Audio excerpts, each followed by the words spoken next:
everyone. I am Gerard, Director of the Africana Studies and Research Center, and it's my pleasure to welcome you to a symposium that we're holding today, which is called Strange Bedfellows. That's a question. Abolitionism and white supremacy. And let me just give you a little bit of background about how this started. I was contacted by a former student of the law school from Cornell, whose daughter, I believe, had run across a plaque or knew of the plaque being having been dedicated to Louis Agassiz, who we'll be hearing about a lot today, in Sage Chapel. And the question became, well, we knew that he is sort of responsible for sort of, theories of scientific racism. So we were wondering, what is the relationship between him and people who had abolitionist tendencies? They were not abolitionists themselves, who were Ezra Cornell and Andrew Dickinson White. So we thought that this would be a good event to have, especially this month, which is Black History Month, but also thinking just generally in terms of some of the currents that are going on in the campus today. We think of, is there something that's going on right now? There's also maybe in another generation was questionable in terms of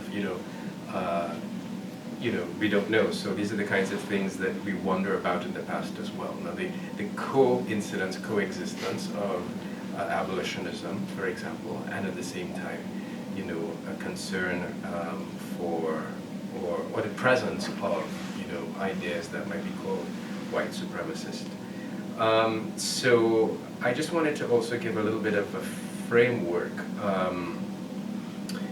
I'm taking this information from Adam Hochschild's book, Buried the Chains, in which he points out, for example, that the philosopher John Locke, whose ideas about governments arising from the consent of the governed, very important figure in terms of just thinking about freedom and the discourse of freedom, had done so much to lay the foundation for this century of revolutions, that is to say Locke did.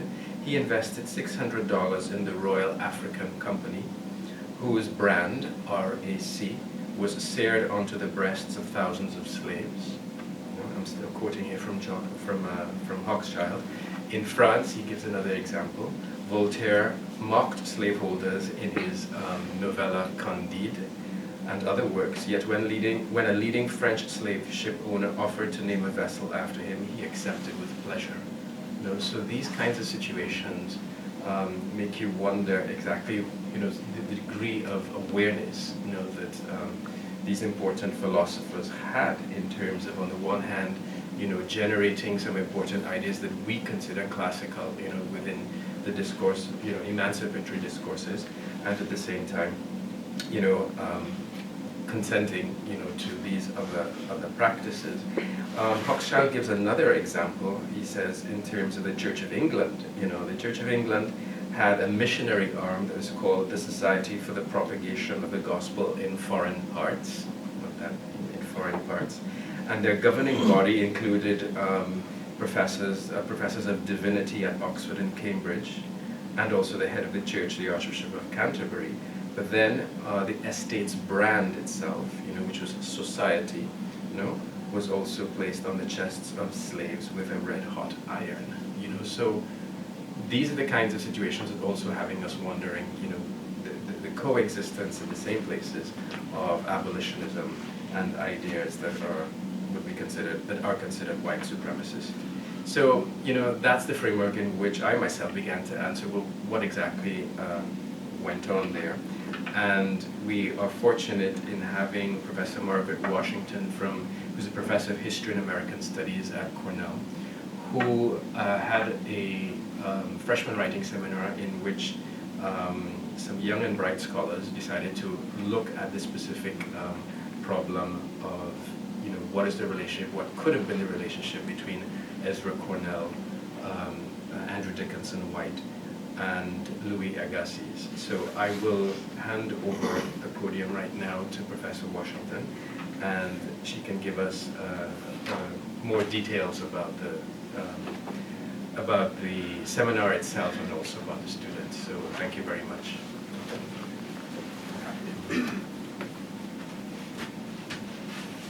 Well, thank you, Professor Achin, and thank you for coming. I especially want to thank my 3 students, former students from last fall, for not only writing the papers, but agreeing to come and present them at the symposium. And as Professor Achin said, this idea of writing on Louis Agassiz grew out of his inquiry, which grew out of another inquiry from a Cornell alum, about the relationship between Louis Agassiz and Cornell University, which came as a 19th century, 18th and 19th century historian, came as a complete surprise to me. And I was very interested, having read about Agassiz as a scientific racist in books on ethnology and the history of pro-slavery ideas. So I presented to my freshman writing seminar a proposal. Something like 16 or 18 students in the class. I presented the story of Agassiz and his polygenesis, and they had to, one of the requirements among the 6 papers they had to write was a research paper at the end. And I offered anyone who wanted to write on this issue, the paper would be welcome. And so 3 students chose to do that. And all 3 wrote excellent papers. So Professor Achin and I thought this would be a wonderful way to get out the idea of this relationship and dialogue about it in very significant ways. It's important to me as a historian because I did not know that this relationship existed. I knew 2 things. I knew about Agassiz's scientific racism, and I knew about Cornell University's relationship to abolition.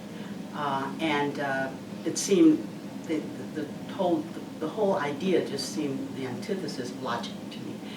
I first ran across A.D. White when I was working on my biography of Sojourner Truth in the literature, and he was part of a group of students, and this is 1852, students at the University of Michigan in Ann Arbor who were protecting abolitionist speakers, one of whom was Sojourner Truth, after a group of students from the South, Southern students, had torn down the Quaker meeting house that these abolitionists were supposed to speak at. And they were trying to protect them and trying to find a place where they could meet. So naturally, I thought of Andrew Dixon White as an abolitionist. And then my second encounter with Andrew Dixon White, aside from knowing that he was Cornell's first president, was when I came to Cornell years ago and began to do research in the anti-slavery collection. We have, I think, one of the finest anti-slavery collections in the country, and discovered that they were donated at the suggestion of A.D. White by Samuel Joseph May, who was a minister in Syracuse, born and raised in Boston, one of the individuals we called Boston Brahmins, well-to-do Boston family, who was one of the most prominent members of the American Anti-Slavery Society. So he donated his entire anti-slavery collection to Cornell University on the strength of its commitment to egalitarianism. So it was quite a surprise to me, and so I was really happy that the students took up this challenge. It's not easy to do. We have a lot of papers and some on White, and also quite a few on Agassiz, which in a way is good, and in a way, if you're a freshman just getting into research, it's daunting. So I was very pleased with that. And our first speaker is Liza Mansbuch, who is a history major, will be a history major.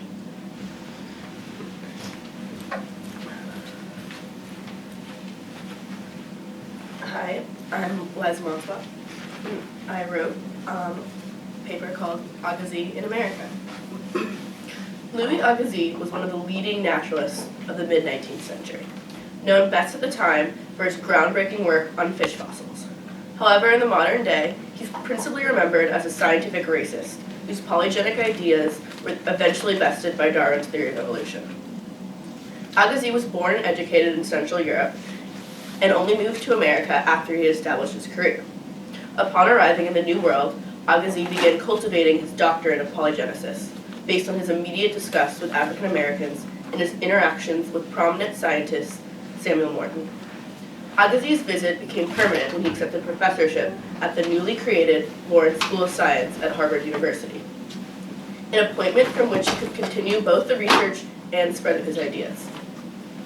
While Agassiz never meant for his work to be applied to slavery, his teachings were very popular in the South, and he was frequently invited to give speeches in Charleston. America and Agassiz had an influencing relationship. America turned Agassiz on to the wonders of racial science, while Agassiz's credentials lent ethos to the theory that Africans were subhumans.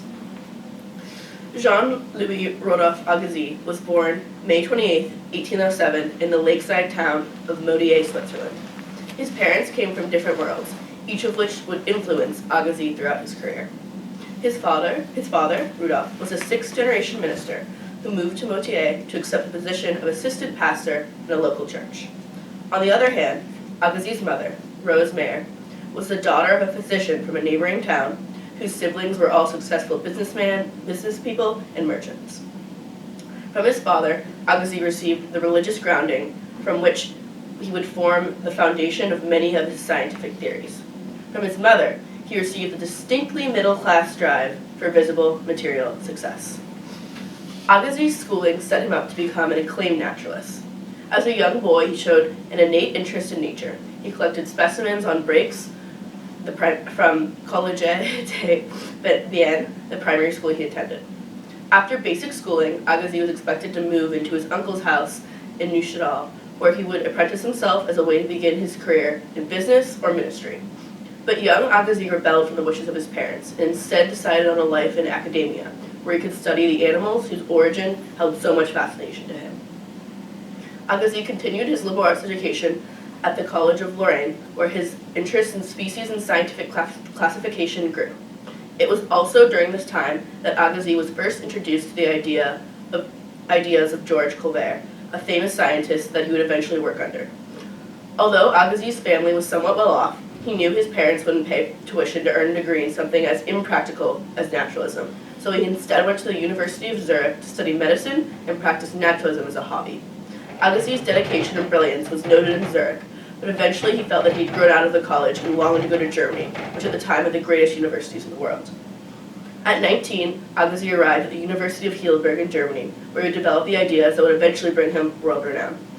At the university, Agassiz was given access to the fish fossil collection and began forming ideas about the connections between fossils and the living organisms of the day.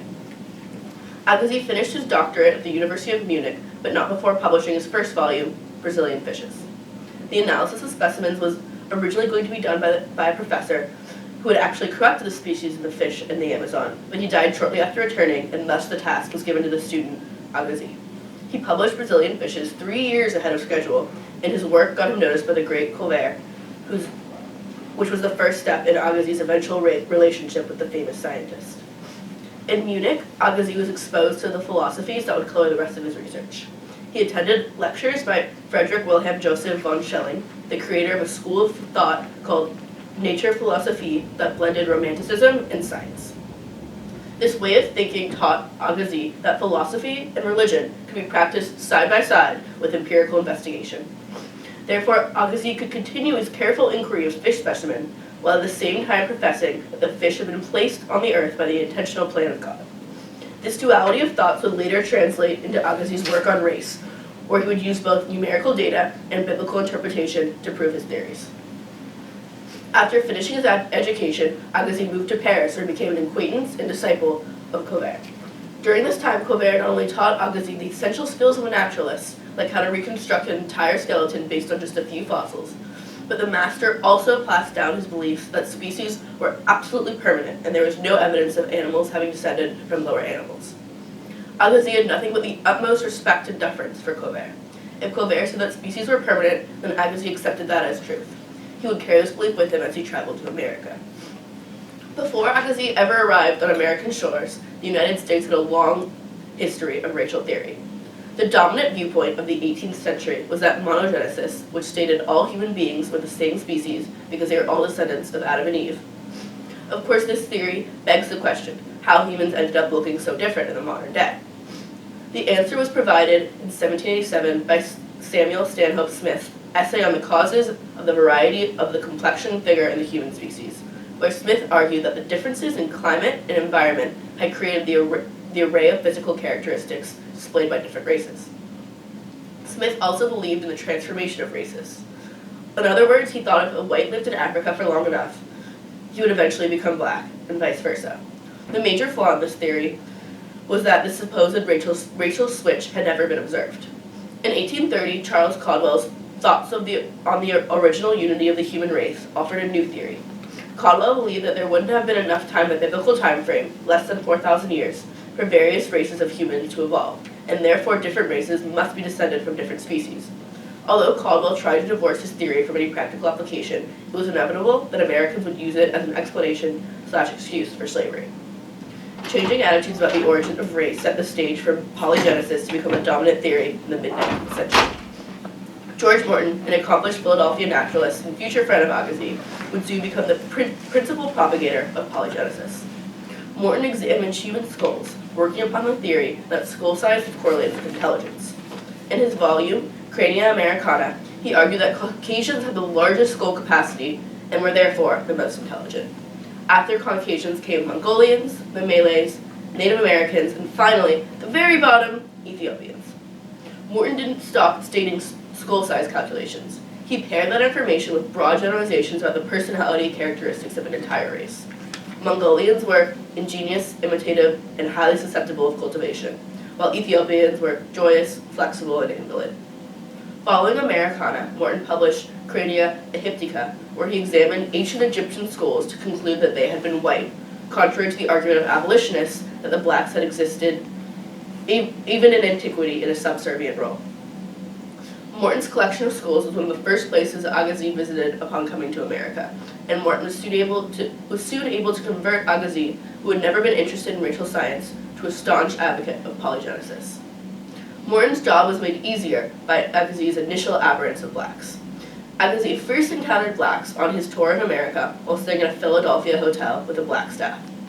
While staying there, he felt an immediate, visceral disgust towards them. It is impossible for me to repress the feelings that they are not of the same blood as us. What unhappiness for the rest of the white race to have its existence so closely to that of Negroes in certain countries. Agassiz reacted to African Americans in the same way a person might react to a statue of a wax person. He found blacks to be almost paranormal, looking similar to the Europeans that he had encountered his whole life, but different enough that he found them repulsive.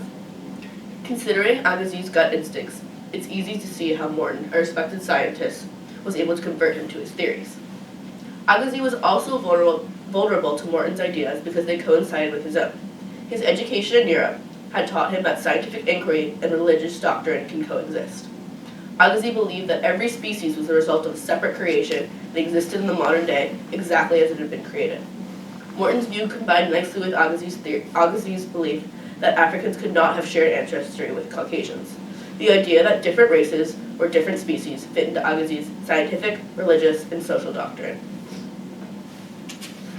Once Agassiz had been exposed to polygenesis, it became a popular topic for his lectures. The original instigator of Agassiz's trip to America was an invitation by John Lowell to speak at the Lowell Institute, an educational foundation that he established, which offered lectures from some of the 19th century's most influential thinkers, free of charge to the public of Boston.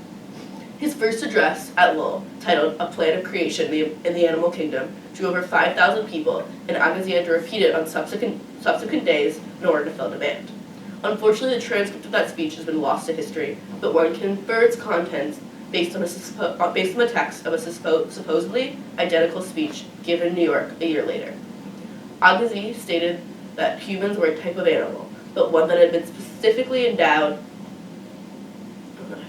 with the ability to think about the world outside of themselves. We have a soul. We have intelligence. These feelings, that intelligence, carry us beyond the limit of our globe. Of course, divinity was also at the heart of all of Agassiz's lectures. He made sure the audience never forgot that humans stood at the top of the food chain because God had intended for them to be there. Agassiz continued to give lectures on other topics of natural history, such as fossil fishes, embryology, and glacial theory, but his discourses on racial origin were the ones that had the greatest impact on American society. Agassiz's success in the New World can be attributed to the vivaciousness of his lecture style. Agassiz ignored his notes and tried to present his research in a popular tone so that ladies may attend. His charming accent was often noted as a reason to come to his lectures. Agassiz did everything he could to make his lectures as attractive as possible, which meant using lots of illustrations and interesting props like starfish. Another way Agassiz kept the attention of his crowd was through a trick where he recreated an entire fossil fish from nothing more than a scale, something he had actually been forced to do in his academic research. The way that Agassiz presented his science was so exciting and audience-focused that it's no wonder he would naturally recognize his name. It wasn't only the style of Agassiz's lecture that led him to great fame, but also the belief that formed the foundation of all of his scientific ideas. Agassiz's steadfast insistence that human beings, and among them, white European males, had been placed at the top of the food chain by plan of God was existentially comforting to his listeners. Armed with the understanding that they were the most important beings, people had the privilege and pleasure of discovering and analyzing the rest of the natural world, knowing everything they studied was subservient to themselves. After his Lowell lectures, Agassiz was supposed to collect specimens of eyeless fish, the second purpose of his trip, but instead he found himself with invitations to lecture all over the eastern seaboard. It is estimated he earned at least $6,000 in less than 6 months from speaking alone. John Lowell was so impressed by Agassiz that he made it his mission to find a permanent position for him. In 1847, one of Lowell's associates, Abbott Lawrence, gifted Harvard University a sum of $50,000 in order to establish the Lawrence Scientific School, which Agassiz was to be a faculty member of. Before Agassiz's professorship began, he went on another lecturing tour, this time visiting the South. While lecturing in Charleston, South Carolina, Agassiz enjoyed the hospitality of John Holbrook, a zoologist. Agassiz took great interest in Holbrook's plantations, especially the slaves who ran it. Watching the slaves at work caused the same uneasy feelings to bubble up in Agassiz that he had first experienced in that Philadelphia hotel. I could not get rid of the idea that the state of things present in the southern states of the Union might one day be the cause of the ruin of the United States, Agassiz wrote in a letter to his mother. Although taken out of context, one might interpret that quotation as Agassiz predicting that the lifestyle differences of the North and South would eventually come to boil. In reality, he was making a comment about the negative long-term effects of blacks and whites living and working so close together. Despite Agassiz's repulsion towards slaves living next to their white masters, Southerners were very receptive to his ideas.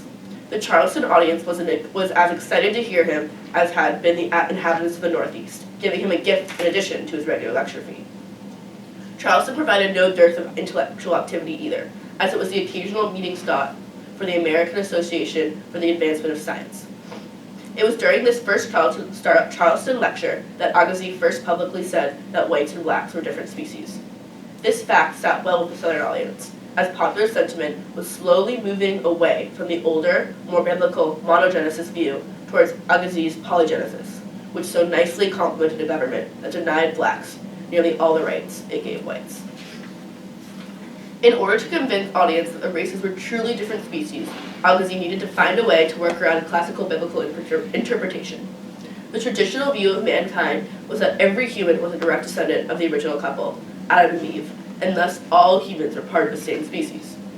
This issue came to a head at a meeting of the American Association for Advancement of Science held in Charleston in 1850, where Agassiz was the keynote speaker.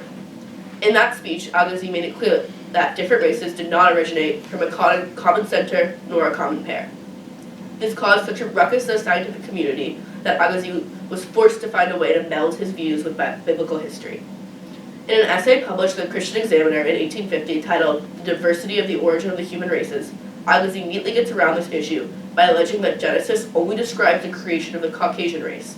All other races were created separately and simply not mentioned in the Bible. In this article, Agassiz comments on the lack of reference to the Inuit, Asian, or American Indian races in Scripture. We have no narrative of the manner in which these parts were populated. We say, therefore, that as far as the investigation will cover that ground, it has nothing to do with Genesis. This interpretation was crucial in Agassiz's success in convincing American populace of polygenesis. At this time, America was still a highly religious country, and the fact that polygenesis seemed to contradict the Bible meant that the theory was a non-starter for many Americans, even though the theory's political implications were well suited to the racist legislators of the day. By providing a convenient theological workaround, Agassiz put into place the final piece that would allow his theory to flourish in the South. To further provide evidence for his theory that blacks are fundamentally different than whites, Agassiz commissioned a series of daguerreotypes, an early form of photography, to be taken of Southern slaves in 1850. The series contains 15 images of 7 slaves, all nude, from various angles. Some of the shots are full body, designed to show the physiology of blacks, while others are taken from the torso up, so that their head shape could better be analyzed. The daguerreotypes display a certain type of degradation. The subjects stare into the camera with submission in their eyes as they are forced to put their bodies on display for an untold number of viewers. The images can be seen as an extension of Agassiz's desire to classify the natural world. Just as he would examine a fish fossil for distinguishing features, Agassiz hoped that the daguerreotypes of the slaves would make evident the physical differences that delineated blacks from whites. The fact that Agassiz even commissioned these photos shows the impact America had on him. He was now shifting away from his study of fishes towards his study of ethnology. Although Agassiz called himself a staunch abolitionist, his work selling the American public on polygenism contributed to the racist beliefs that would cause the South to rise up in arms to protect slavery. His education and work in Europe were what allowed Agassiz to come to America in the first place, where he was able to use his wit and speaking abilities to gain a wide audience. But his European background also instilled him with certain beliefs about creation of species, along with an intrinsic hatred of black people that would allow more to convert him into a polygenicist. As time passed, Agassiz became more and more convinced that different ethnicities were different species, especially after visiting southern plantation and commissioning daguerreotypes of slaves. He spread this view throughout America with his lectures, even though it caused an uproar in Charleston because it was seen as anti-biblical. This forced Agassiz to cleverly adapt his thesis so it would still fit within the biblical view of creation. Although Agassiz and polygenism's brief period of dominance would soon end after Darwin published Origin of Species, for the years directly following Agassiz's arrival in America, America influenced Agassiz by introducing him to racial science, while in turn, Agassiz influenced America by convincing them of his racial theories. Thank you.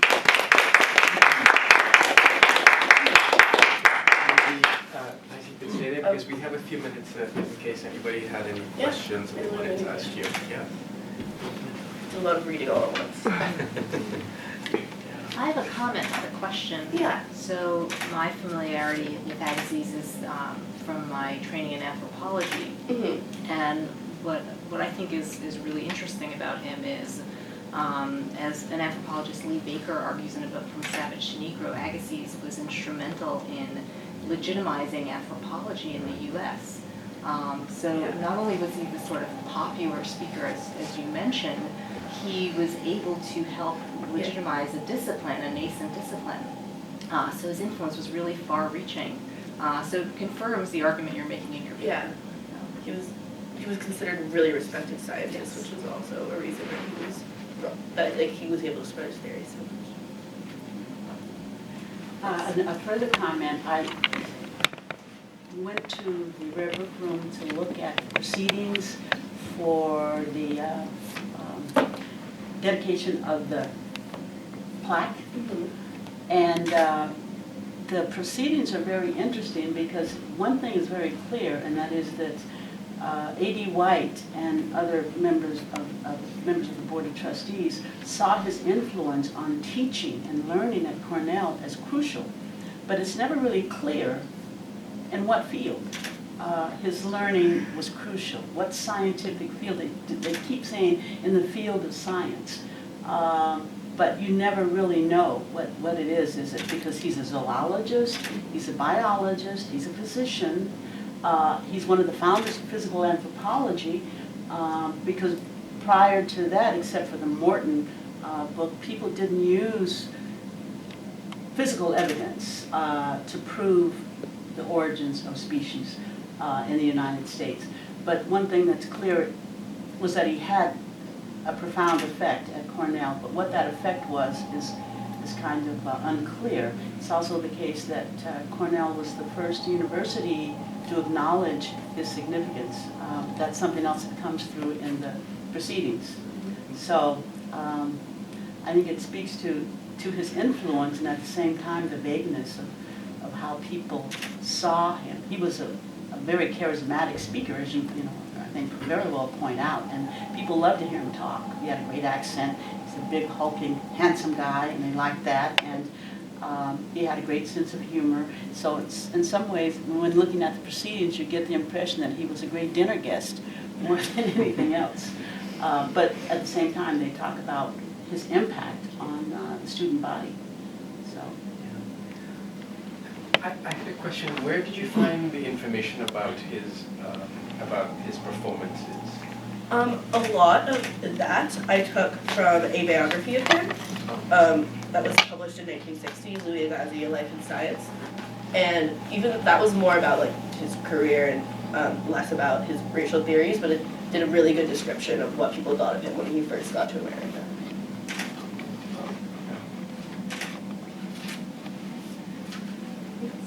Well, thank you for having me. I'm Thank so happy you to be here. for coming. Thank you so much for coming.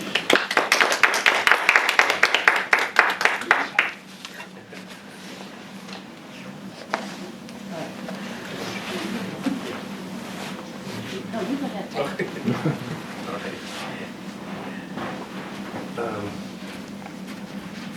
Before continuing, I also wanted to recognize the co-sponsorship of the History Department and also of American Studies, and especially of the Knight Wright Institute, who've been supportive of having our bright first-year students, give us an idea of some of the research they've been able to do. So thank you to all parties involved. Our next speaker is Adam Bleisner, who is in material science here at Cornell University in the class of 2018. So welcome, and please come forward.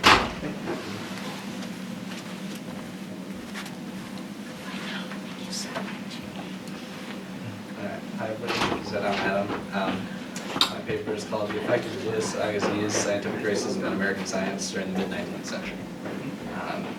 So Louis Agassiz was, by all accounts, an expert in the subjects of geology, ichthyology, paleontology, and glacial theory. His name was well known throughout the entire scientific world during the mid-19th century for his work on fossil fishes. Prior to coming to America, he had completed an exhaustive catalog entitled Natural History of the Freshwater Fishes of Central Europe, which afforded him great worldwide renown. He followed this work with numerous other publications and discoveries, earning him a professorship at Harvard and fame throughout the scientific community. Upon arriving in America, Agassiz took up the mantle of polygenesis, the idea that each race of humans was created in separate creation events and therefore evolved separately. This idea, though at one point widely accepted in America, was eventually overshadowed by Charles Darwin's work on evolution. Despite Agassiz's immense popularity in America, his views on polygenesis and his anti-Darwinism ultimately had very little influence on public and scientific opinions in the United States, even during his time at Cornell University. By the time he arrived in America, which was in 1846, Louis Agassiz was considered the foremost naturalist of his day. Early in his career, he worked with legendary zoologist George Cuvier on the study of fossil fishes, cataloging over 340 species during 11 years of study. His work started what would be a lifelong love of cataloging fishes, including later trips to Brazil, in which he cataloged thousands of new species in the Amazon. In 1837, he became one of the first supporters of Ice Age theory, which was his first time deviating from the main ideas of science, since this idea was not fully supported at the time. Soon, when he arrived in America, he would partake in the even more radical theory of polygenesis. The first place that he went when he arrived in America was to Dr. Samuel Borden's American Golgotha, which was one of the largest collections of human skulls on display at the time. Borden was a prominent advocate of polygenesis theory. It is unknown whether the two men discussed the origin of races at this first meeting, but what is certainly known, and what Liza mentioned, is his reaction upon seeing a black man for the first time. I can scarcely express to you the painful impression that I received. It is impossible for me to repress the feeling that they are not of the same blood as us. Clearly, racism began to manifest itself early in Agassiz's tenure in the United States. Before he had come to America, Agassiz had been a devout and religious man, believing in monogenesis, or the unique origin of our species, and he would not have entertained the idea at all of the separate creations of races. However, after having seen the black man for the first time, and having talked to Morton, this idea of polygenesis began to grow in his mind. At the time, what was known as the American School of Ethnology was promoting scientific racism and polygenesis all across the country. The school's leading advocate was Josiah Nott, who was a Southern physician and among the most prominent early advocates of polygenesis. In particular, Nott liked to emphasize that the offspring of whites and blacks was a hybrid, created by combining two separate species. I was also a prominent pro-slavery advocate, so there's no coincidence that his views tended to promote the subjugation of blacks. The other two original members of this American school, Samuel Morton and George Clinton, weren't slaveholders or even Southerners, so they did not have any particular bias towards slavery. Regardless of their intent, they attempted during the 1840s and 50s to convert the nation to the theory of polygenesis. Morton's Crania Aegyptica, which was published in 1844, was the crowning work in the field of craniometry, which was the study of human skulls and the measurements of your head corresponding to intelligence. Through his studies of mummy heads, Morton concluded that the Egyptians had been Caucasian, proving that blacks had never had an established civilization, and indeed that they were subservient in Egyptian civilization. These works were very widely read in America at the time and became the start of a growing shift toward polygenesis.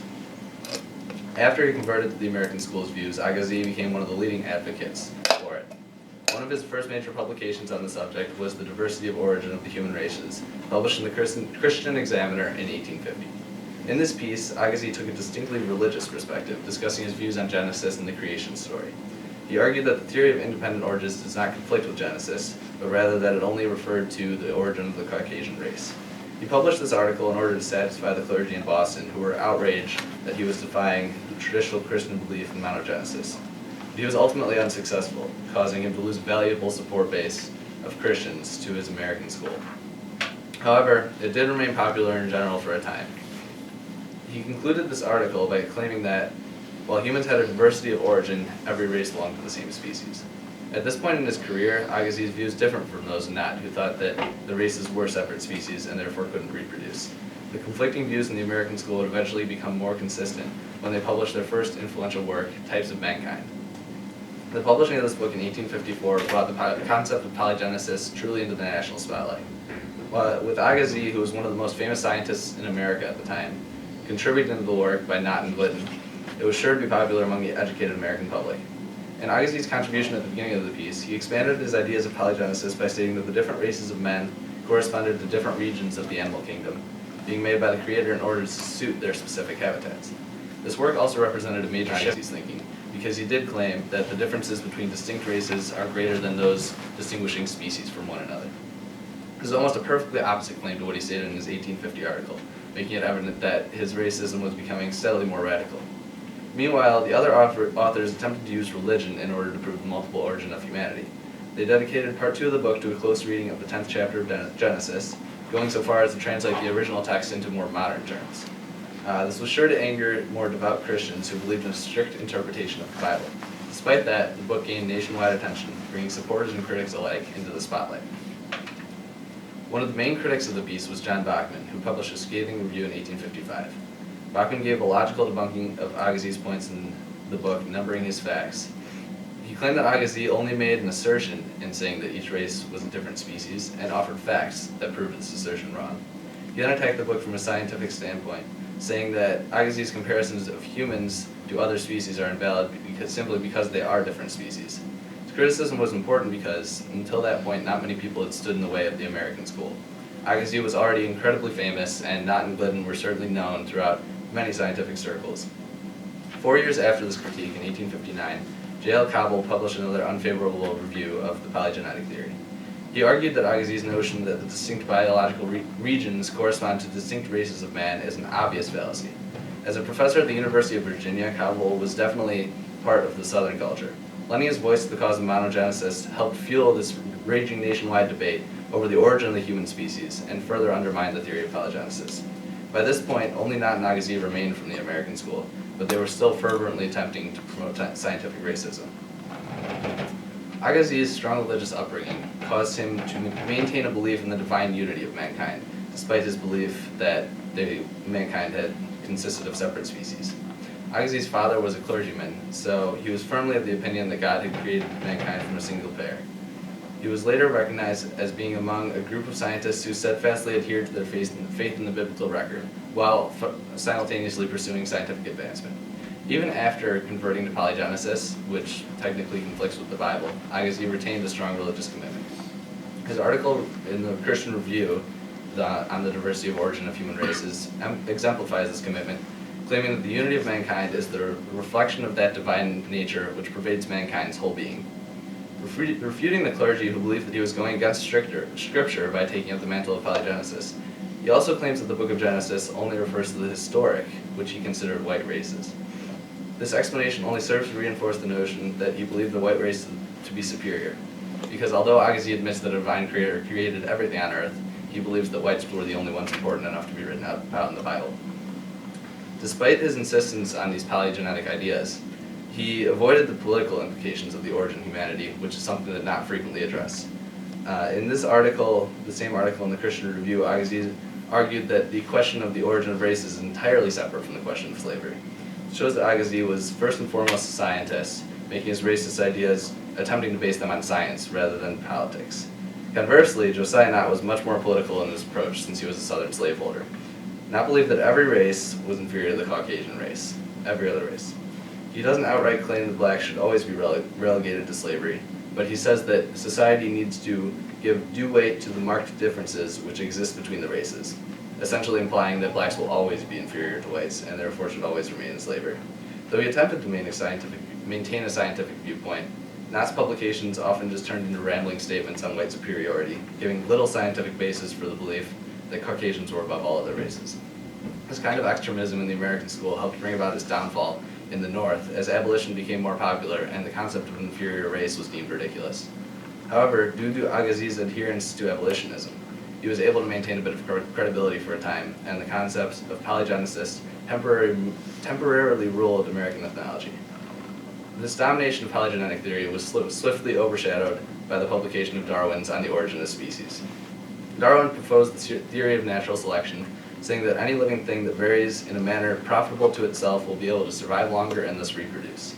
This simple concept, that species adapt themselves in order to survive better, underlies evolutionary theory and was an incredible breakthrough for science at the time.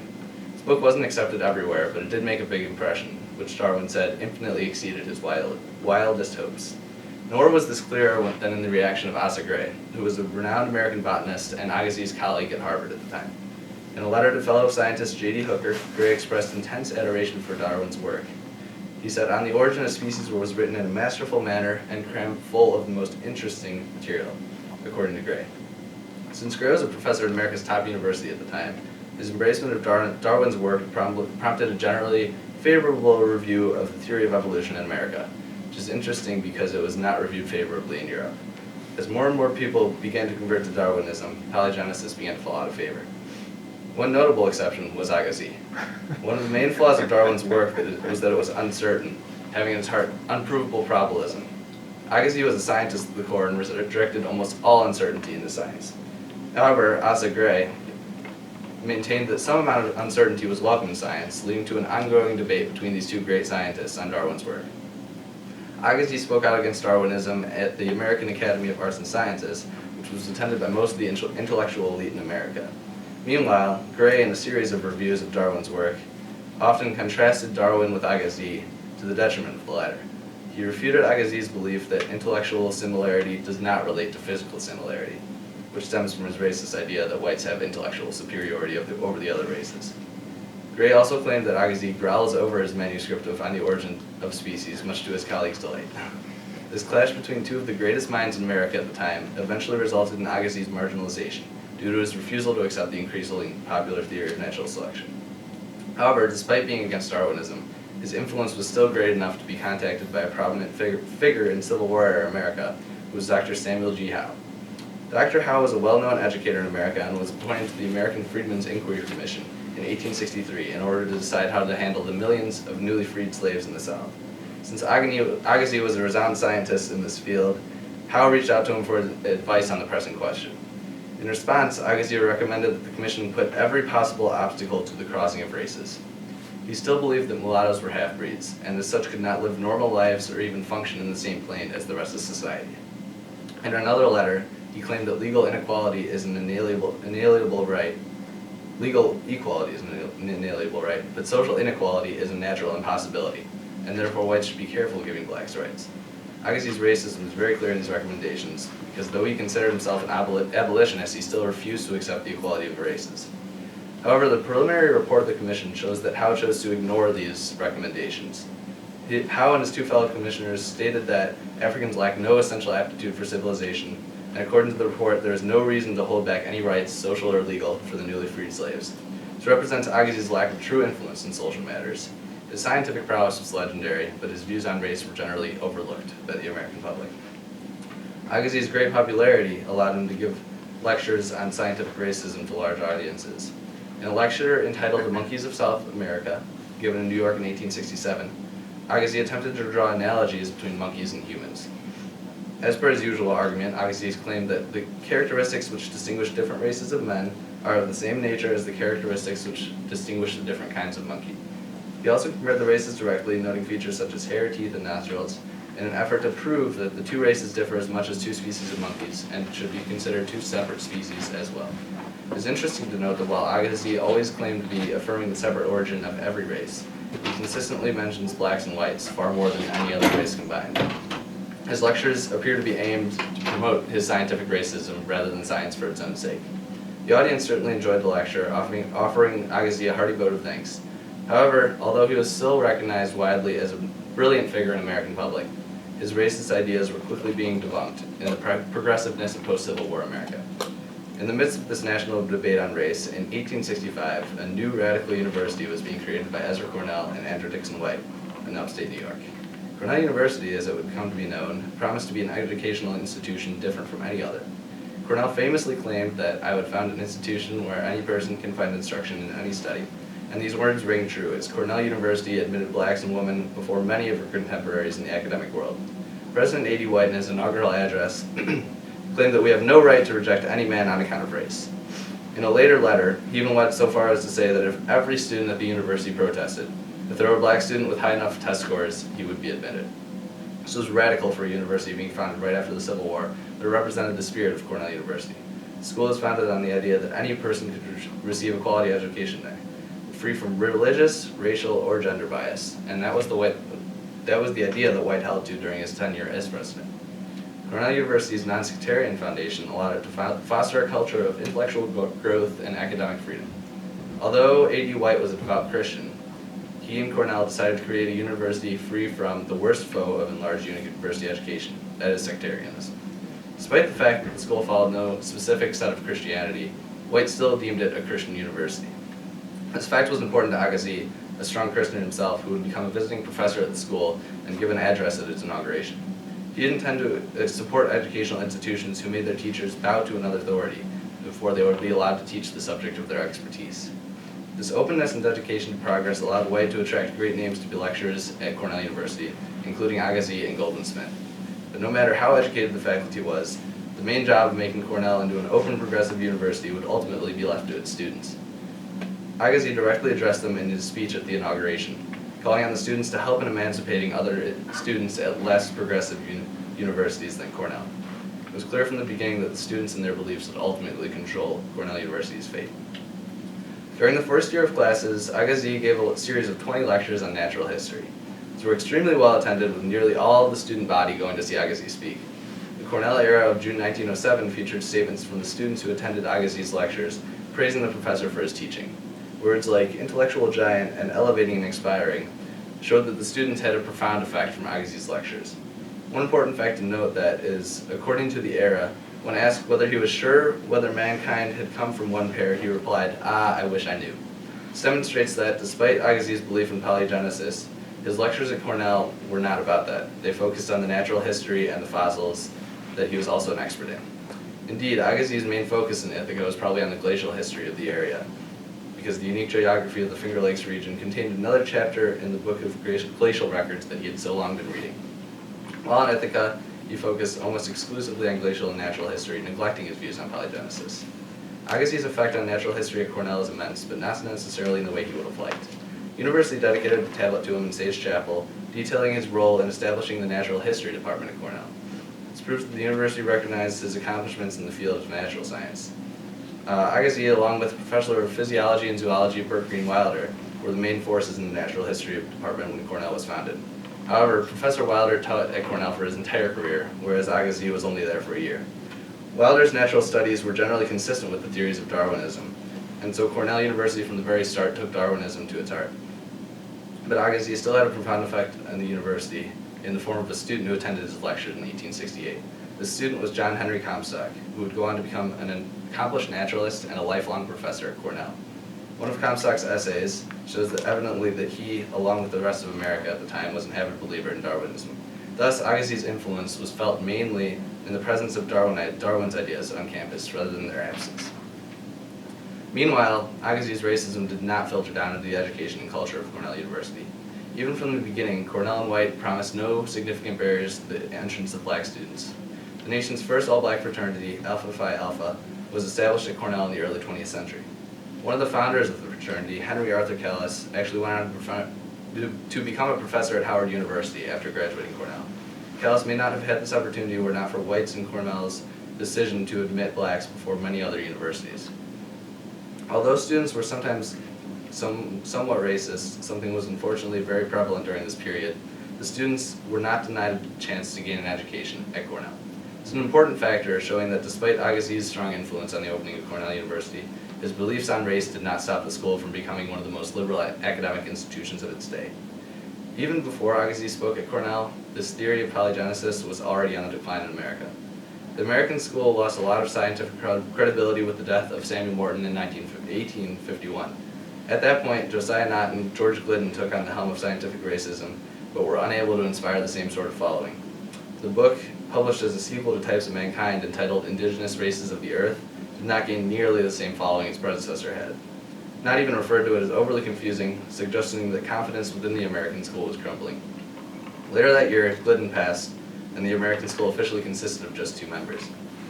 Only one more blow was required to cause the idea of polygenesis to fade into obscurity, and that blow was delivered by On the Origin of Species. Concepts of evolution and natural selection were quickly accepted into America, and polygenesis faded immediately into obscurity. Looking at a cross-section of the National Academy of Sciences in the latter part of the 19th century, at least 51 out of the 80 scientists there accepted Darwinism, and less than 10 outright rejected it. And about half of those who converted did so in the 1860s. By the time Agassiz arrived at Cornell, Darwinism was already prevalent in American science, and polygenesis was on a decline. Despite his vast contributions to natural science, Louis Agassiz's stubbornness and avoidance of Darwinism meant that his promotion of scientific racism made a very small public difference on public and scientific opinions in America, especially at Cornell. There is no doubt that Agassiz made a huge difference in the world of natural science. His work on glaciers revolutionized the concept of glacial theory. His extensive categorization of fossil fishes laid the foundation for classification efforts for years to come. Nowhere was this influence on natural history more prevalent than at Cornell, where his course of 20 lectures revolutionized the teaching of natural history at the fledgling institution. However, his racist ideas caused him to be intellectually marginalized in the field of ethnology. Throughout his tenure in America, Agassiz advocated for the multiple origin of the human species, joining the American school with Nott, Morton, and Glidden. This led to his radicalization, and he ended up converting to the theory that each race was a separate species. His ideas gained some traction in the early 1850s, but Darwin's On the Origin of Species delivered a death blow to the concept of polygenesis. Even during his lectures at Cornell, Agassiz was unwilling to address the concepts of polygenesis, perhaps fearing that his theory was at that point thought stupid by the American public. Although Agassiz is honored at Cornell for his contributions to natural history, his racism never had an effect on the liberalism of the school. Louis Agassiz was undoubtedly racist and scientifically backwards, but luckily his bigoted views had little to no effect in America. Thank you.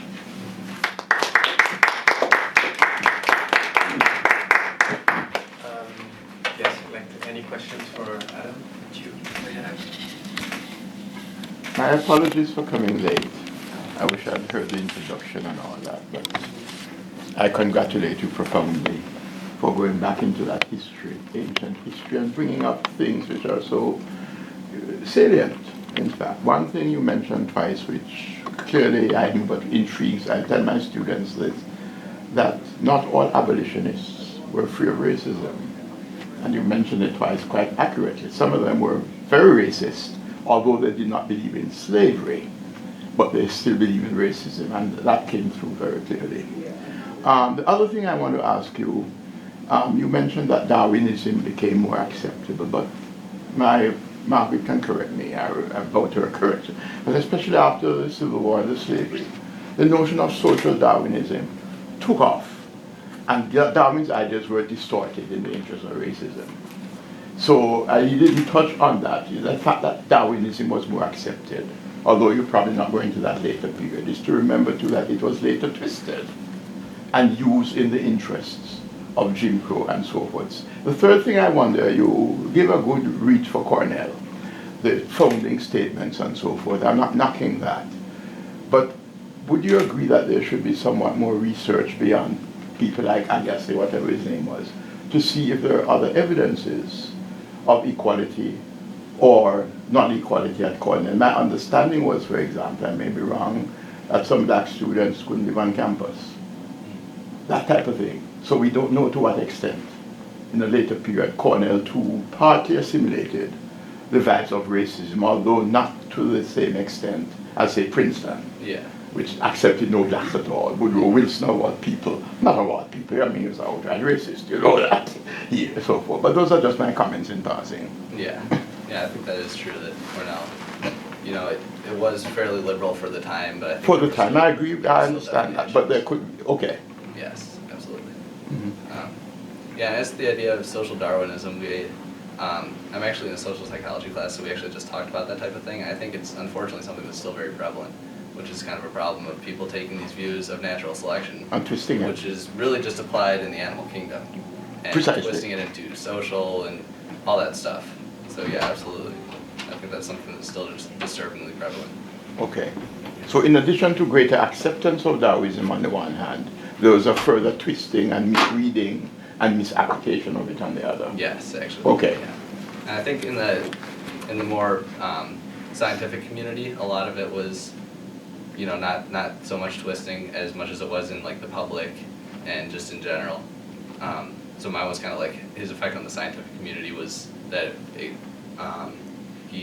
the prominence of Darwinism increased, and then the effect on the public was that social Darwinism came in and kind of, you know, had the opposite effect. A quick follow-up, the scientific community, I understand, but there's also a wider intellectual community, not all scientists, as being all historians, social scientists from Colombia, from here, they are documented. They were not strictly scientists in the way you define it, but they too helped perpetuate social Darwinism up to the later 20th century. Yeah. So if you go beyond the realm of the scientists, you'll find too some people in the humanities and so forth were perpetuating this racist garbage.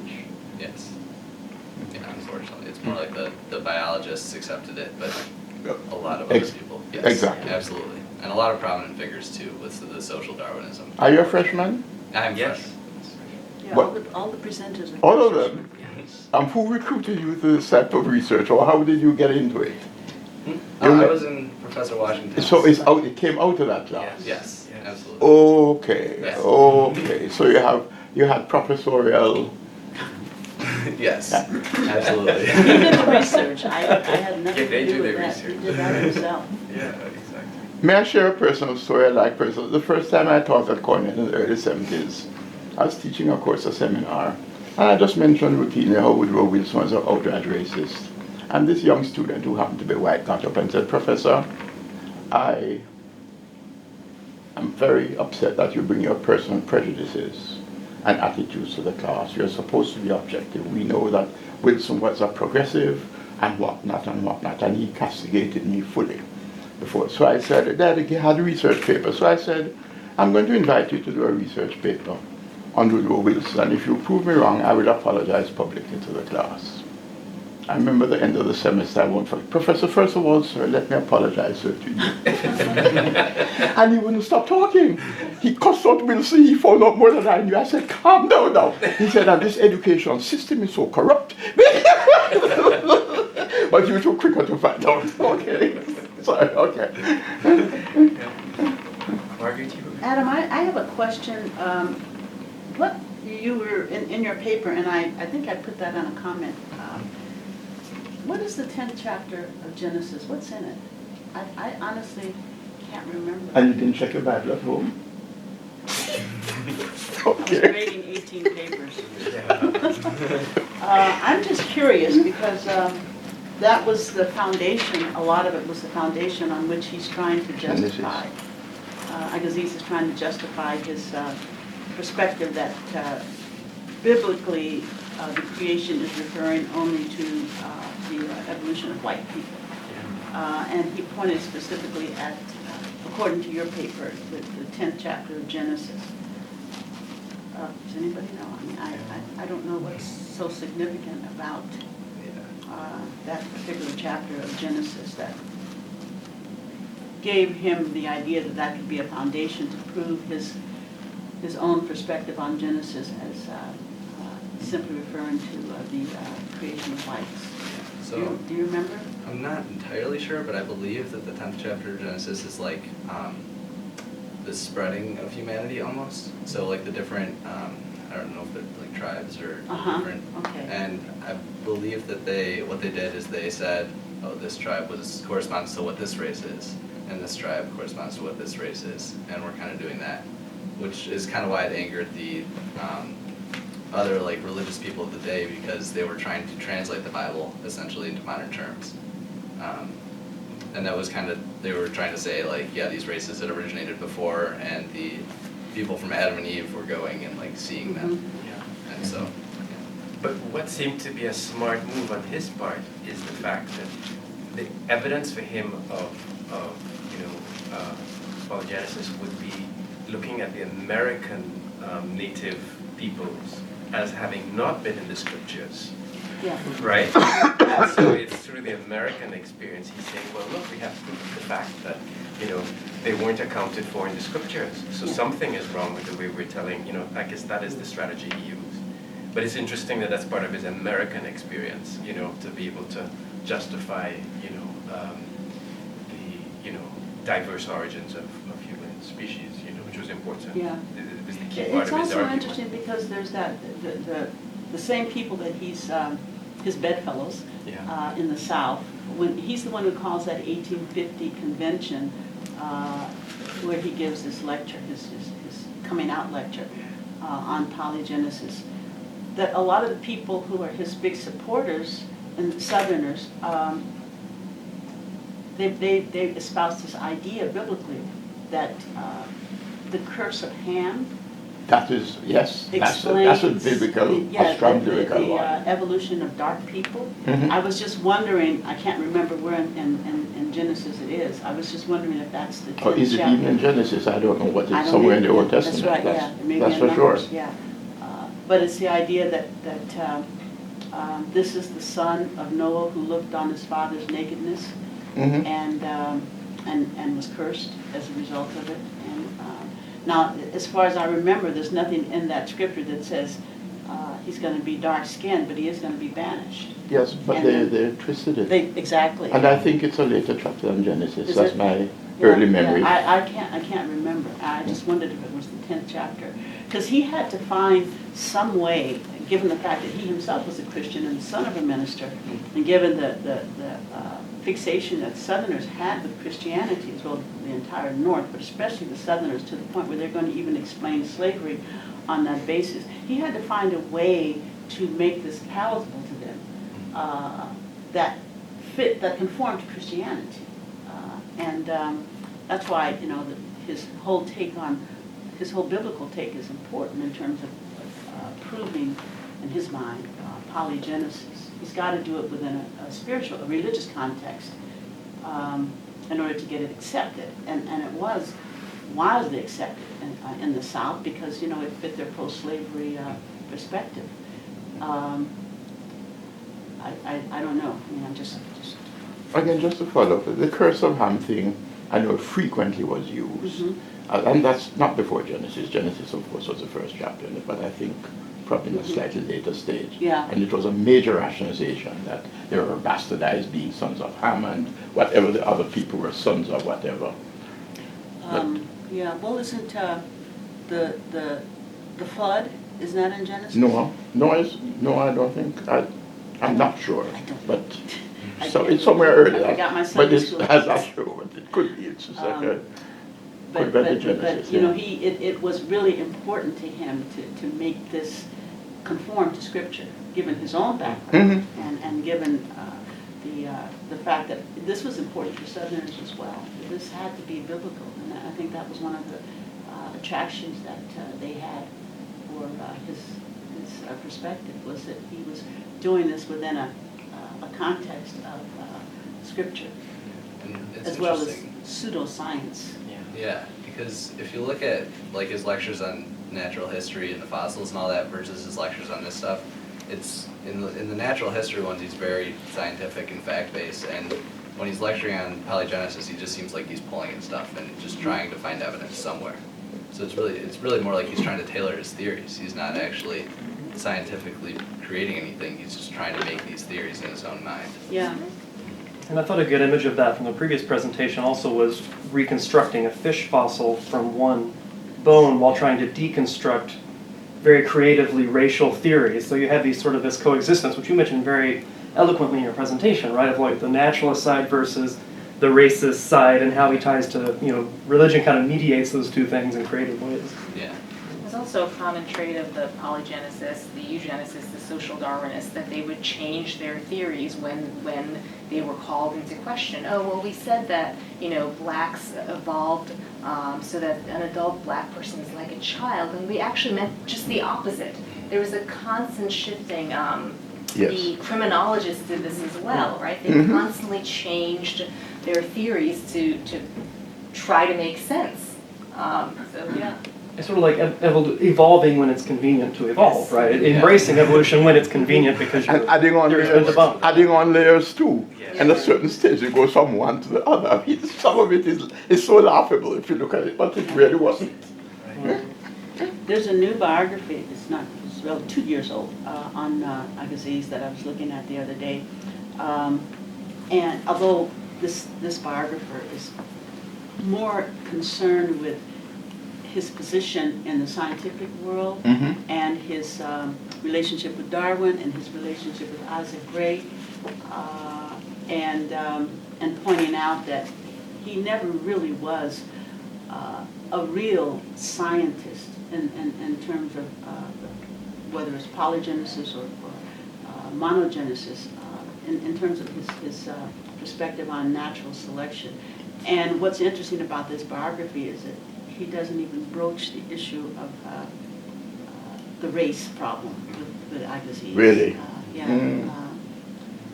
But the dialogue, and what's interesting to me is that he and Darwin is very generous with dialoguing with him throughout Agassiz's life. After Origins of the Species comes out in 1859, back and forth and listening to, actually Agassiz would send him his lectures, and Darwin was very tolerant and read them and say, well, yes, but I disagree. And it really is based on this concept of you're wrong to Darwin. You're wrong. And then Asa Gray, being his colleague at Harvard and being a Darwinian, so there's this constant tug of war over polygenesis versus monogenesis, but never a discussion of how race fits into that. It's a very interesting biography for anybody who's interested. Engerman, I think is the name of it. But nobody these days is getting into, when they're writing about Agassiz, into the whole issue of how race played into that and the pro-slavery argument, which is something I'll talk about later. But it's interesting that people are still engaging him, as a major writer, major scientist. And I also want to point out one other thing in terms of his polygenesis. When he went to Brazil, he had photographs taken, just like he had photographs taken of these 7 enslaved people in Columbia, South Carolina. He had photographs taken of indigenous Brazilians to show the same thing that he wanted to show about people of African descent, and that is that they were from another species. So he extends this beyond the United States, this idea. And as I believe, I think you were the one who said that he goes to Brazil before he comes to the United States. He went there a couple times, yeah. Yeah, and there he, the daguerreotype is just coming out. It comes out in the 1840s, and so there he also has images taken that he thinks is going to substantiate his polygenetic perspective. Because I had first thought that maybe his polygenesis came about when he encountered African Americans in Philadelphia and Boston, when he was just thoroughly repulsed by the way they looked. But this apparently began before that. So it was part of his quote-unquote scientific thinking. on issues of, genetic polygenesis as a way of looking at the origins of creation.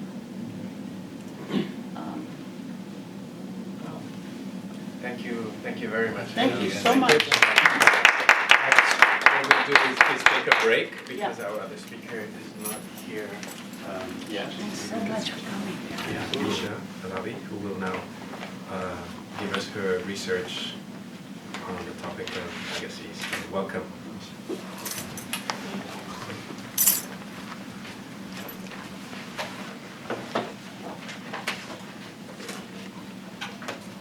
My paper was entitled Louis Agassiz, Scientific Racism.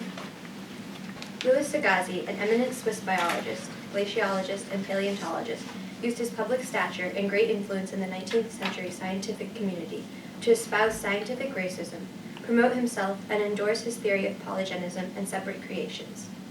He propagated pseudoscientific notions of the inherent inferiority and subhuman status of the black race and the physical and mental superiority of whites, denounced racial integration, condemned miscegenation or racial admixture, and argued vociferously against equality between blacks and whites. His polygynous theory was driven more by his personal contempt for blacks than by scientific evidence. His unfounded assertions and opinions, which carried great weight due to his prominence in the scientific world, were eagerly used by the Southern pro-slavery advocates to defend slavery. Despite his scientific accomplishments and immense popularity, Agassiz's legacy is dominated by his darker side, his reprehensible creationist and racist beliefs. Born in Switzerland in 1807 and initially trained as a doctor, Agassiz studied at the universities of Zurich, Heidelberg, and Munich, where he extended his knowledge of botanical natural history. Under the instruction of Alexander von Humboldt and Jorge Cuvier, Agassiz pursued a career in geology and zoology and became most renowned as an ichthyologist. His fame in the European scientific community ascended rapidly. Agassiz became an honorary member of scientific societies in France and Britain and won the 1836 Geological Society's Wollaston Medal for his work in fossil ichthyology. Agassiz's brilliance and charm won him many supporters, including Charles Lyell, who arranged for Agassiz to deliver his 12 lectures on comparative embryology at the Lowell Institute in Boston. Because of his stunning success as a lecturer, Agassiz was offered and accepted a Harvard professorship, thus immigrating to the United States in 1846. Agassiz contributed tremendously to America and American science, publishing more than 400 scientific books and manuscripts, creating the first American graduate school at Harvard, founding the Anderson School of Natural History on Pennsylvania Island off the coast of Massachusetts, actively welcoming women as participants, which was rare in his time, and establishing the Museum of Comparative Zoology at Harvard. He developed an impressive reputation among his peers, married into a Boston Brahmin family, and soon became one of the most prominent scientists in America. Prior to his arrival in America, Agassiz had never seen blacks or experienced slavery. He was a proponent of the doctrine of human unity. He wrote in 1845, "Here is revealed anew the superiority of the human genre and its greater independence in nature. Whereas the animals are distinct species in different zoological provinces to which they appertain, man, despite the diversity of his races, constitutes one and the same species over all the surface of the globe." He had his first shocking encounter with blacks in a Philadelphia hotel in 1846. In a remarkably candid passage to his mother, he wrote from America, "It was in Philadelphia that I first found myself in prolonged contact with Negroes. All the domestics in this hotel were men of color. I can scarcely express to you the painful impression that I received, especially since the feeling that they inspired in me is contrary to all our ideas about the confraternity of the human type and the unique origin of our species. But truth before all. Nevertheless, I experienced pity at the sight of this degraded and degenerate race, and their lot inspired compassion in me, thinking that they are really men. Nonetheless, it is impossible for me to repress the feeling that they are not of the same blood as us. In seeing their black faces with their thick lips and grimacing teeth, the wool on their head, their bent knees, their elongated hands, I could not take my eyes off their face in order to tell them to stay far away. And when they advanced that hideous hand towards my plate in order to serve me, I wished I were able to depart in order to eat a piece of bread elsewhere, rather than dine with such service. What unhappiness for the white race, to have tied their existence so closely with that of Negroes in certain countries. God preserve us from such a contact." As a result of this one personal jarring experience, and without any empirical data to support his conclusions, Agassiz started to formulate his scientifically racist theories.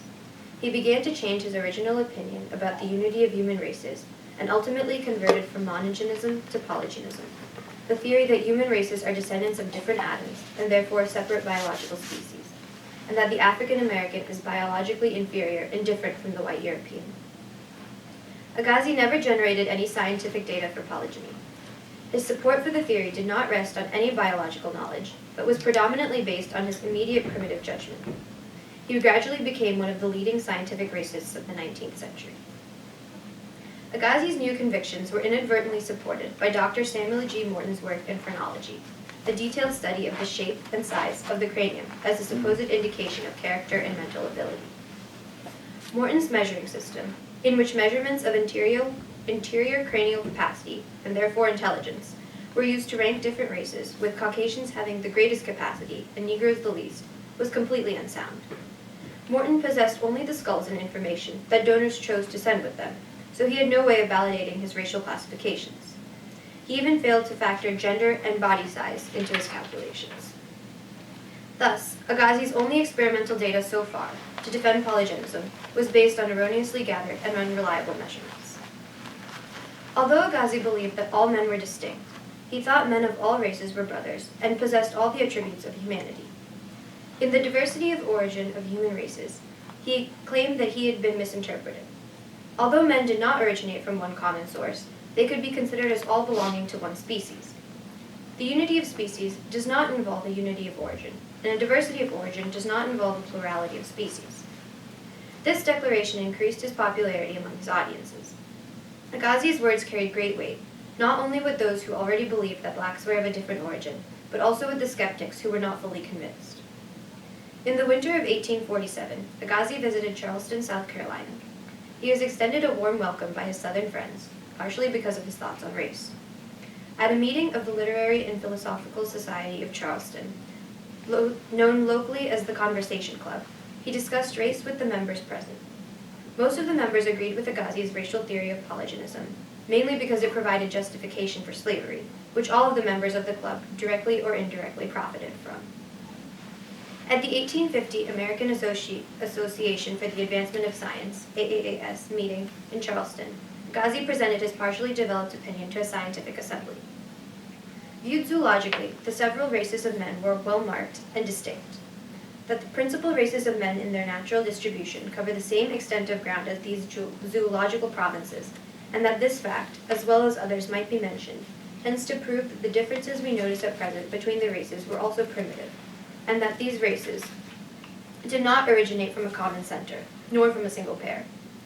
That among the facts corroborating this view was the permanence of the difference between the Caucasian and the Negro, the degree of this difference being as well marked in the remotest times as present, was proved by ancient records and monuments. His views were very well received by the Charleston naturalists. Immediately following the meeting of the AAAS, Dr. Robert W. Gibbs invited Agassiz to tour his plantations around Columbia, where Agassiz observed slaves descended from various African tribes. Seeking to validate his theories on racial differences, Agassiz readily agreed when Dr. Gibbs arranged for a local photographer to make the slaves daguerreotypes. By commissioning daguerreotypes of both fully and partially nude male and female black slaves, Agassiz sought to create a photographic record that would not only reveal the physical differences between the European whites and African blacks, but also prove the superiority of the white race. In the March issue of the Christian Examiner, Agassiz wrote that his examination revealed that the races had separate origins. The Negro of Senegal differs as much from the Negro of Mozambique as he differs from the Negro of Congo or Guinea, Agassiz commented. I have examined closely many native Africans belonging to different tribes, and have learned readily to distinguish their nations, without being told whence they came, and even when they attempted to deceive me, I could determine their origin from their physical features. By trying to provide visual evidence for his theory of separate creations, Agassiz inadvertently also documented the extent of his racism. Agassiz, captivated by his own findings, rejected the traditional scientific argument that the environment had been the primary causal factor in human variation. His declarations of physical and creationary differences among the races were cursory and inadequate, much like Morton's work, upon which Agassiz based his earlier assumptions. A partial Agassiz, however, promised he could show that the observed differences among the human races were similar to the differences between families, genera, and species of monkeys.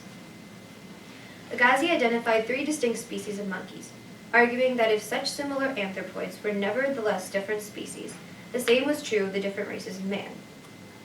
Agassiz distinguished between glacial, temperate, and tropical zoological regions in animal evolution.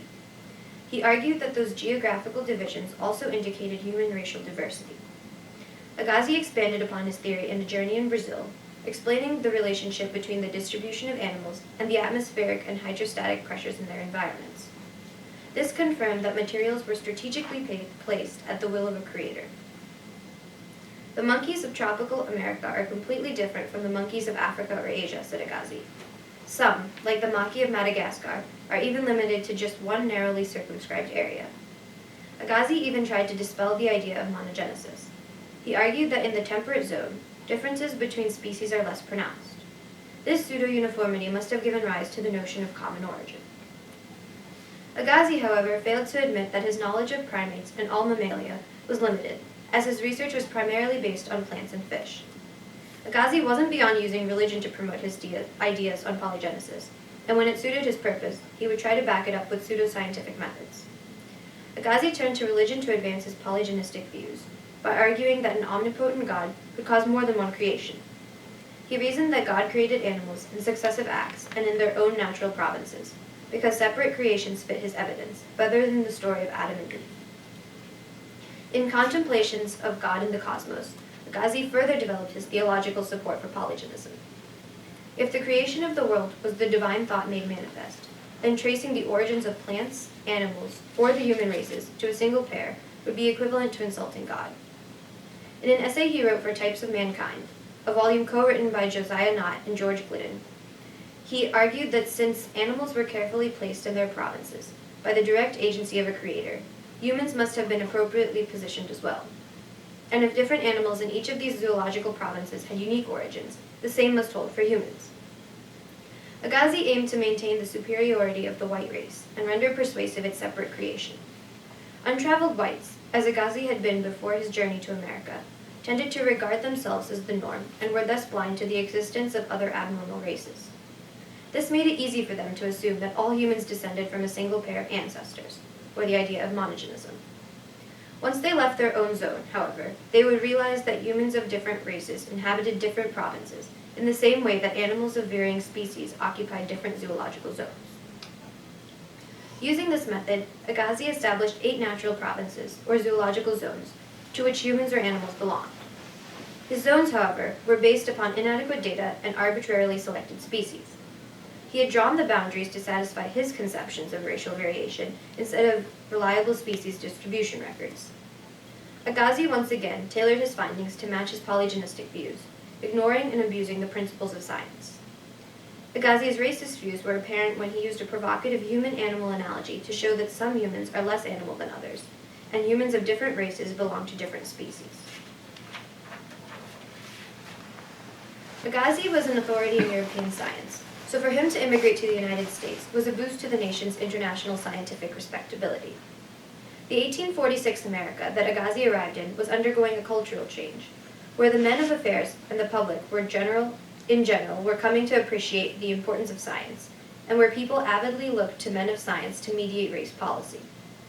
Agassiz's impressive reputation in the field of science, his rapid ascension to a luminary position on the Harvard faculty, becoming one of its most famous and widely known members, his enormous success as a lecturer in Boston, New York, South Carolina, and his charm, shrewdness, and clever political tactics made him an immensely popular and well-known among scientific and non-scientific circles in America.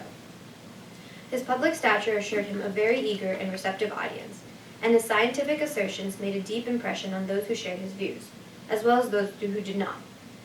With fame and influence comes responsibility, both moral and social. However, Agassiz, whether intentionally or unintentionally, played directly into the hands of pro-slavery advocates by denying the common origin of the human species.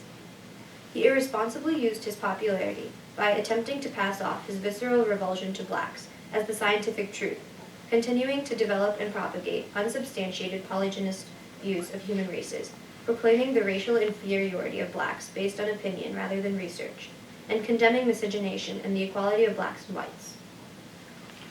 The America Agassiz immigrated to was also a nation increasingly convulsed by the issue of race and slavery. Agassiz realized that it was a prominent national issue, and having an opinion on race, or being an expert on race, would further bolster his public importance and bring him to the forefront of American politics. So he made race a key factor in his science. He understood that taking a position on race assured him of the continued interest of his non-academic audience as well. His views carried great weight, not only with those who were already inclined to believe that blacks were of a different species from whites, but also with many who were not fully convinced with the theory of separate creations. Agassiz's opinions about separate creation events and supremacy of the white race had a dangerous impact on the debate over slavery in America. Although Southerners were vehemently opposed to abolishing slavery, they could not advocate expansion of slavery because it was held to be morally and ethically wrong, based on the notion that blacks were fellow human beings. However, Agassiz's theory of separate creations directly contradicted this notion, thus encouraging and enabling the pro-slavery faction. His theories helped legitimize the deep-seated racism in America by lending credence to the now discredited idea that there is a scientific basis for treating people of distinct races differently. Although many Northerners were reluctant to accept a view clashing with Genesis's account of a single creation, slaveholding Southerners were enthralled by polygenism. Agassiz's Southern audiences, who already justified slavery based on their Christian doctrines, now had scientific backing for their racial prejudices. Agassiz's views reflected Isaac Lepriere's scientifically racist pre-Adamism theory regarding the origins of humanity. The polygenetic theory posited that there were men before Adam who were the result of separate and unequal creation to the white European man. An African was a natural animal, outside the family of the civilized white Europeans, and hence deserving of repressive social and political treatment by European plantation owners and slave traders. Agassiz's theory of separate creations provided Southern slave owners with a newfound justification for slavery, and as his views on polygenism spread through the popular press, millions of Americans who were not slave owners also felt inclined to accept a scientific view that so conveniently reconciled their religious beliefs and racial prejudices.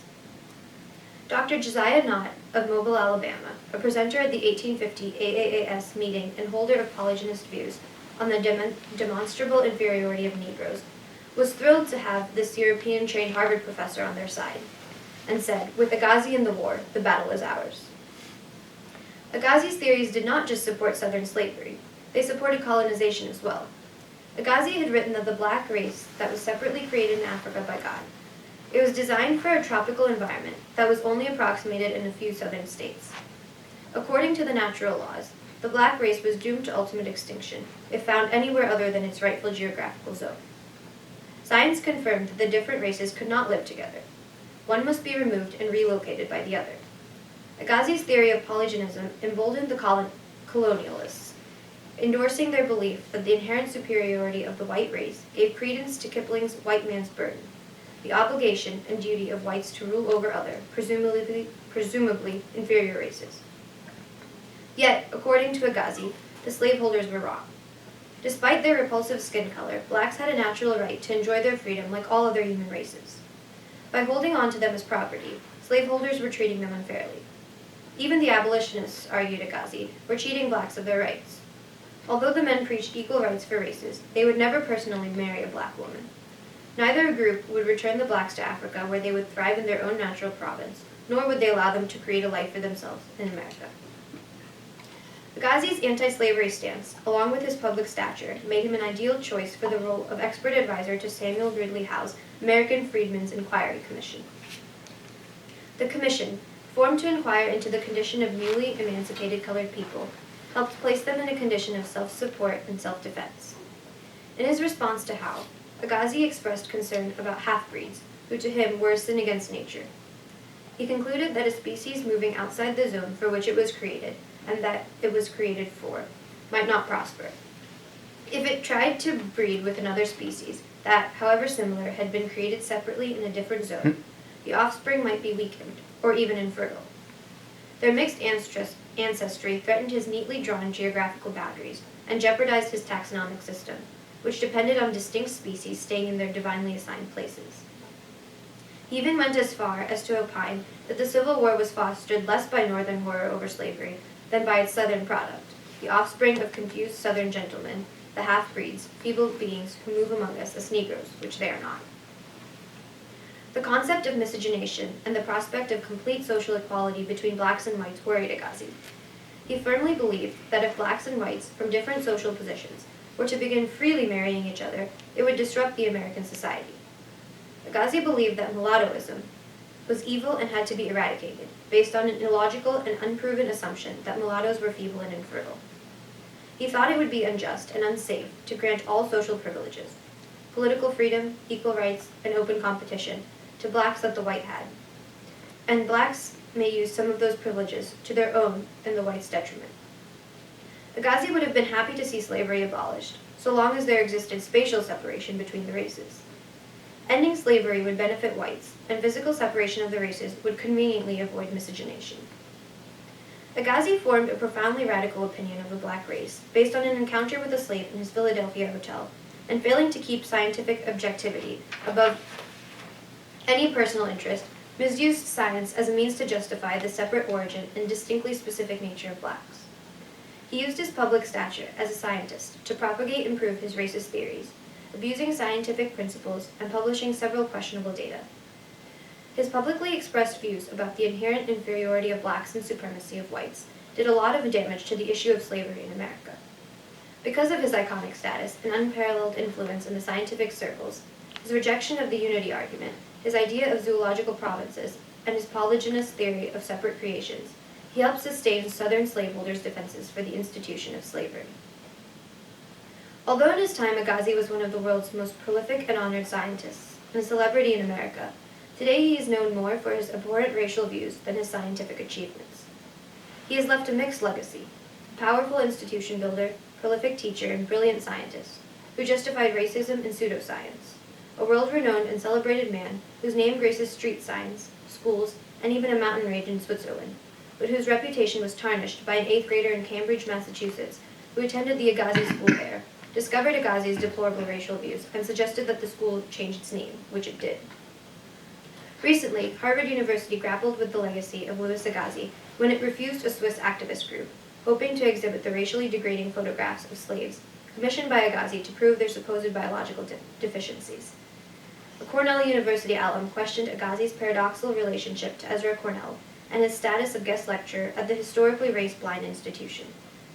Agassiz's invidious ideas on race and evolution may have eliminated him from the pantheon of great scientists, but despite his being a controversial figure, Agassiz remains a subject of scientific interest.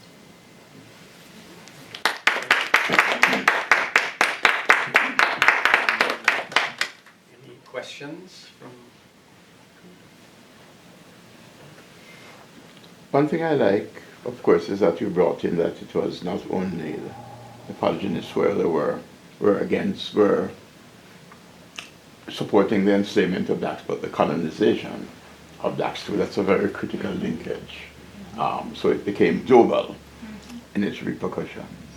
The second thing I want to not to clarify, but just the paradox of this fundamentalist Christian people using the Bible and yet prepared to twist the Adam and Eve origin, which implies a common origin, and to come up with a totally different thing that, in fact, are challenging that biblical interpretation. This is perhaps why they rationalize it later, sons of Ham. But it's very interesting to see how they could twist their own that, and so to not see the inconsistency in what they're doing.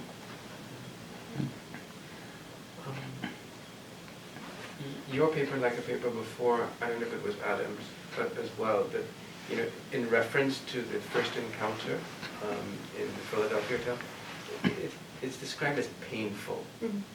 And I'm not sure, well, who was it? I mean, he says, was it painful for him? I don't know if there was a problem of translation or what pain is involved. I'm not sure. I'm not sure what that was. I do know that because it was his first encounter with blacks, it was something that he had never seen before. Yeah. So it was very new to him. Right. But to the point of inflicting pain on him, Mm-hmm. you know, the sort of the visual encounter inflicts pain on him,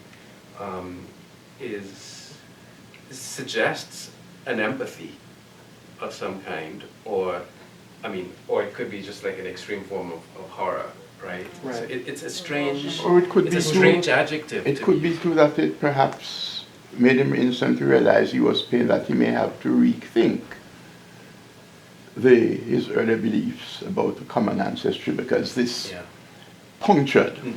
in his racist mind the very idea that That he had that black before. servant and him could come from the equal stock.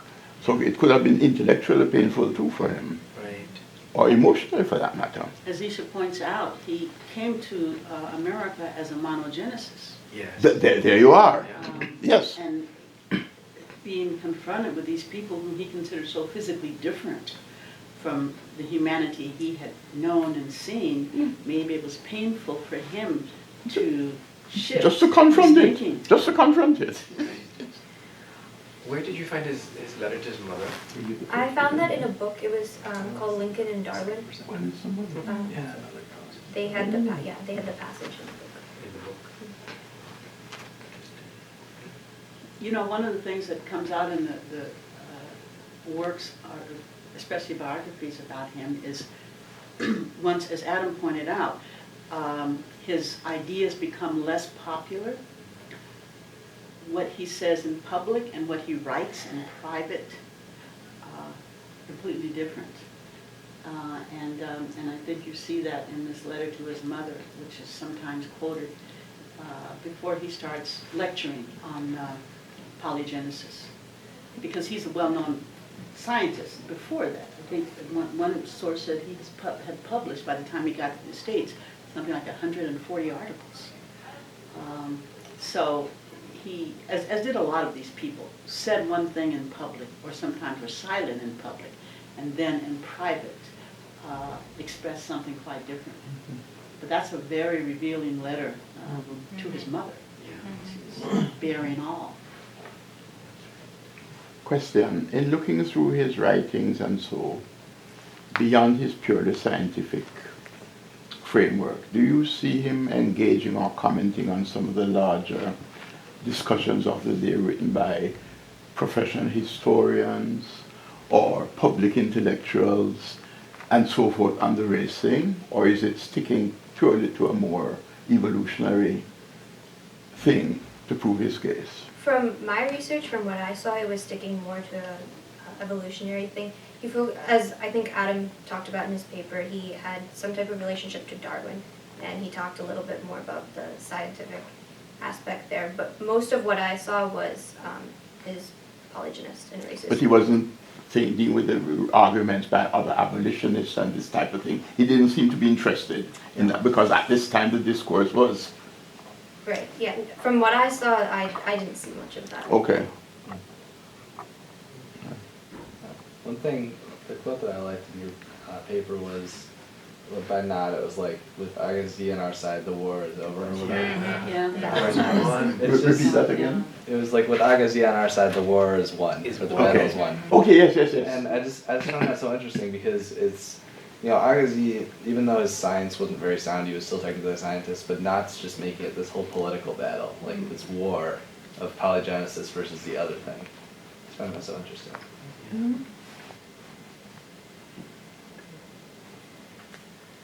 And Josiah Knott is Alabama, so we've got this scientist on our side, so we've won this war, this debate. Well, thank you Thank very you. much. So now, actually, Margaret, would you continue? Is there anyone else coming? Are you going to need? I don't think so. No, I'm not. That's what we were for. On the street. There's a book that I got out of Africana. It's not scholarly, it's more historical fiction, but the images are Agassiz's images. It's called Delia's Tears, and I love that title because Delia, as you'll see when you look through there, is one of the subjects of Agassiz's photography. Okay. And if you the image of her is used in feminist scholarship, and also there's a film series that was done about 10 years ago that I was involved in that is entitled Africans in America, and she's the image that we use. And if you look closely at her eyes, you can see why the author would call the book Delia's Tears, because she does indeed look like she's crying.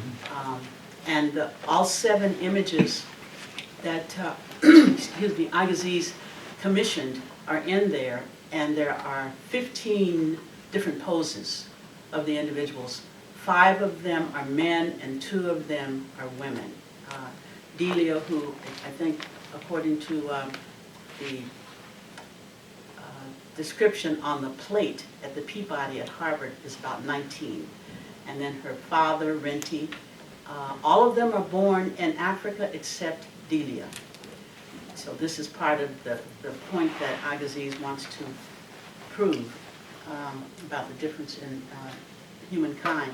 So I want to start by talking a little bit about this, the theme, strange bedfellows, and look at that in 2 ways, in terms of it being strange associations and indeed bedfellows. The theory of monogenesis is what begins the 19th century. And one of the main people who contradict monogenesis is Thomas Jefferson. And so in some ways, I think you can say that the father of polygenesis is Thomas Jefferson. Just as I think in some ways you can say that the father of modern racism was Thomas Jefferson. Not in his bedroom, though. Sorry. I think you can say that the father of colonization was Thomas Jefferson. So we owe Jefferson a lot besides the Declaration of Independence. So if we think about the idea of polygenesis and Thomas Jefferson, he writes in 1791 a book called Notes on the State of Virginia. And in that book, he has a chapter called The Administration of Justice, in which he talks about American Indians, and he also talks about African Americans. And he says in there that it is a suspicion, and a suspicion only, that blacks are of a distinct species, and they are actually inferior to whites. But he says, I will leave this to the scientists to prove or disprove. And one individual who's not actually a scientist, he's a professor of moral philosophy at the College of New Jersey, which becomes Princeton, is Samuel Stanhope Smith, Jefferson's contemporary. And he's appalled when he reads the Notes on the State of Virginia, because one of the things he says in letters is that this is a man of the Enlightenment writing like this, and this is the antithesis of the theories of the Enlightenment as far as what Jefferson is espousing. So Samuel Stanhope Smith is one of the people who continues to espouse monogenesis. Monogenesis is important not only from a scientific perspective of the unity of humankind, but also from a political perspective, because it represents, for people who are involved in politics at the time, an anti-slavery perspective, that humankind originate from the same source. One individual is as good or as bad as another, and whatever differences that emerge from environment.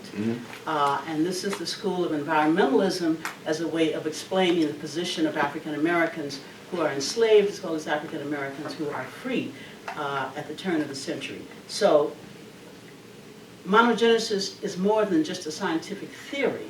It has political implications, as will polygenesis, and I think it's really important that we focus on the impact that would have as a nation. So the turn of the century, environmentalism, monogenesis are ways of looking at slavery as being eradicated, and that you don't really need colonization. What you need to do is to improve the conditions of people of African descent, and they will get to the point of anybody else in American society. So you fast forward to the 1830s, and even before Agassiz comes to America, the idea of polygenesis, as our students have eloquently pointed out, is already being espoused, mostly as far as the scientific community is concerned, in the North. Philadelphia is the leading city for that. And so when Agassiz comes to the United States in 1846, he's already, as has been pointed out, he sees people of African descent, he's repulsed by them.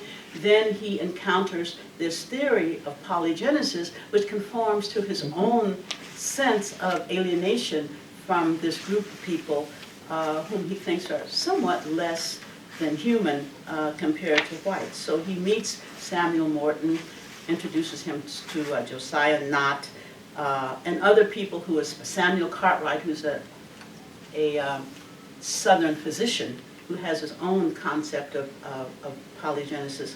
So he's in a circle that supports what his eyes see and believe to be black inferiority.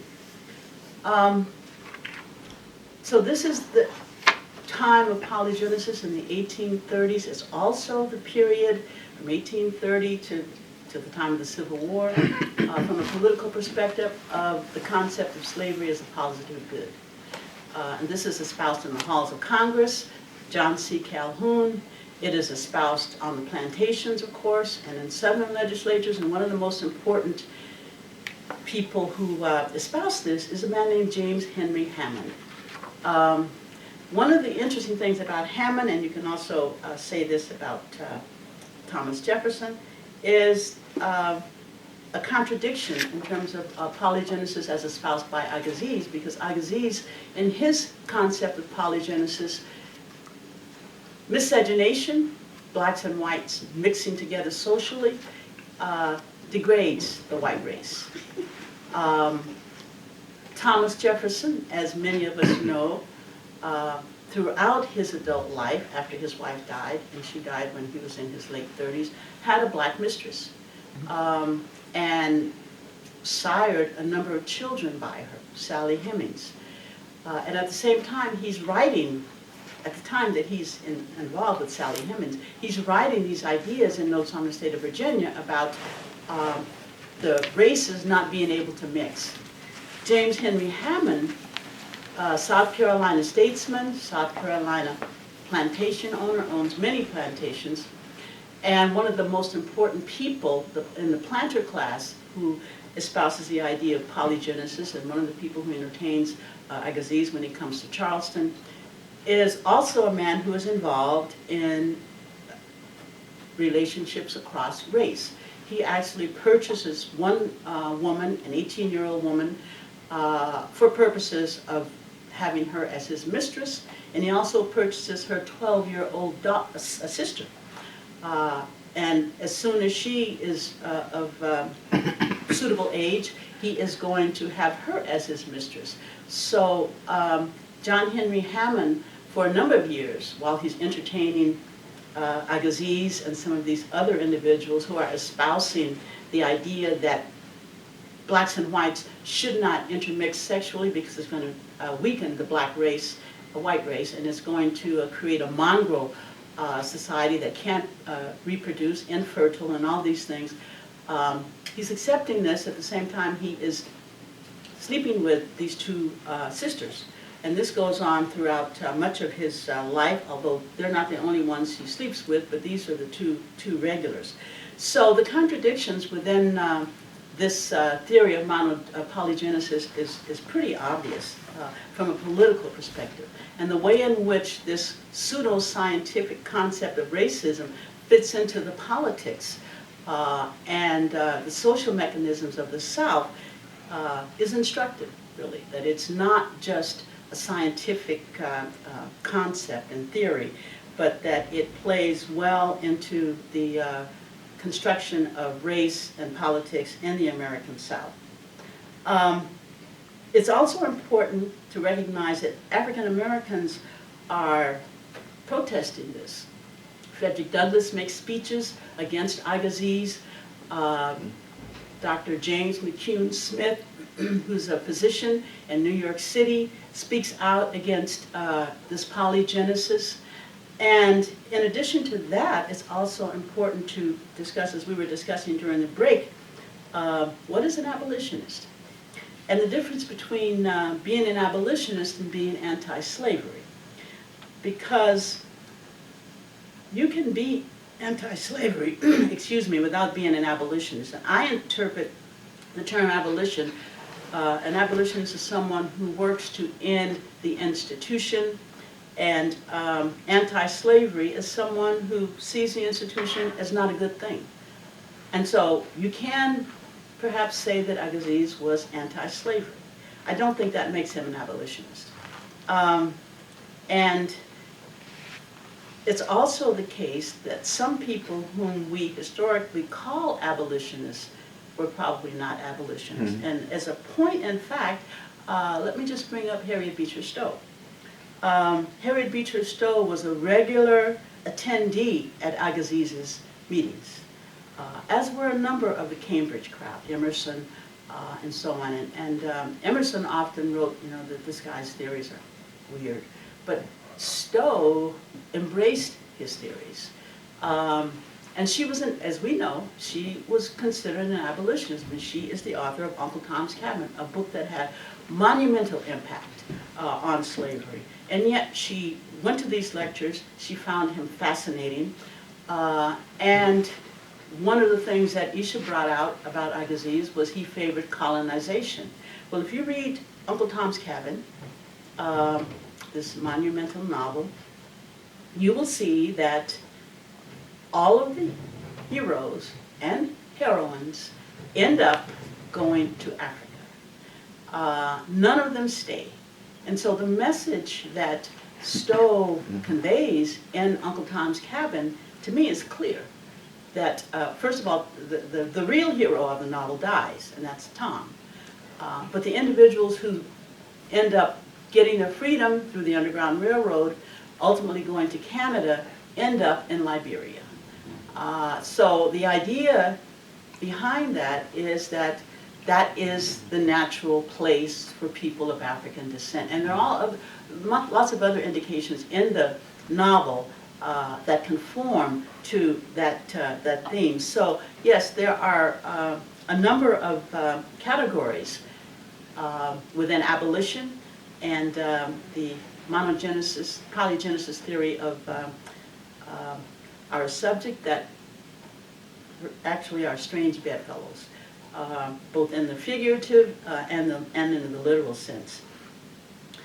The other thing that I think is important to consider is that while African Americans were condemning the ideas of Louis Agassiz, they were also espousing the concept, which was an old concept, of the importance of Egypt as the cradle of civilization, and Egypt as a society of black people.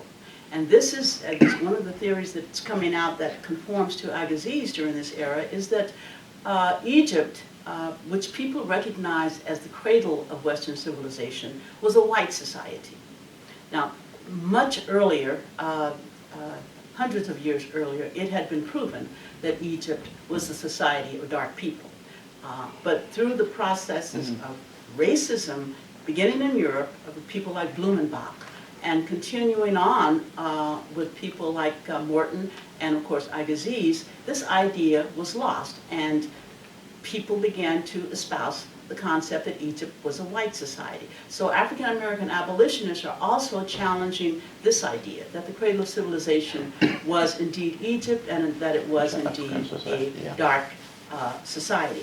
So while these strange bedfellows are sleeping together, African Americans are challenging these concepts. They're challenging monogenesis, and they have a lot of help in this in terms of people whom I consider bona fide abolitionists.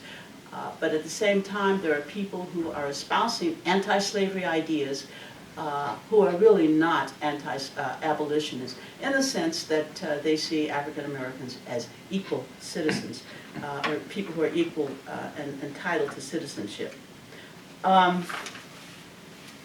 I passed around the images of these photographs that is the subject of our inquiry today. That When Agassiz went to South Carolina in 1850 to the association, and he, by the way, was the person who organized that meeting and was able to have it held in Charleston, South Carolina, which was the first time it had been held in the South in 1850. And that was an opportunity for him to visit plantations, and he visited the plantation of George Washington, Benjamin Franklin Taylor, which is where these images come from. All from the same plantations. Taylor owned a number of plantations outside of Columbia, South Carolina.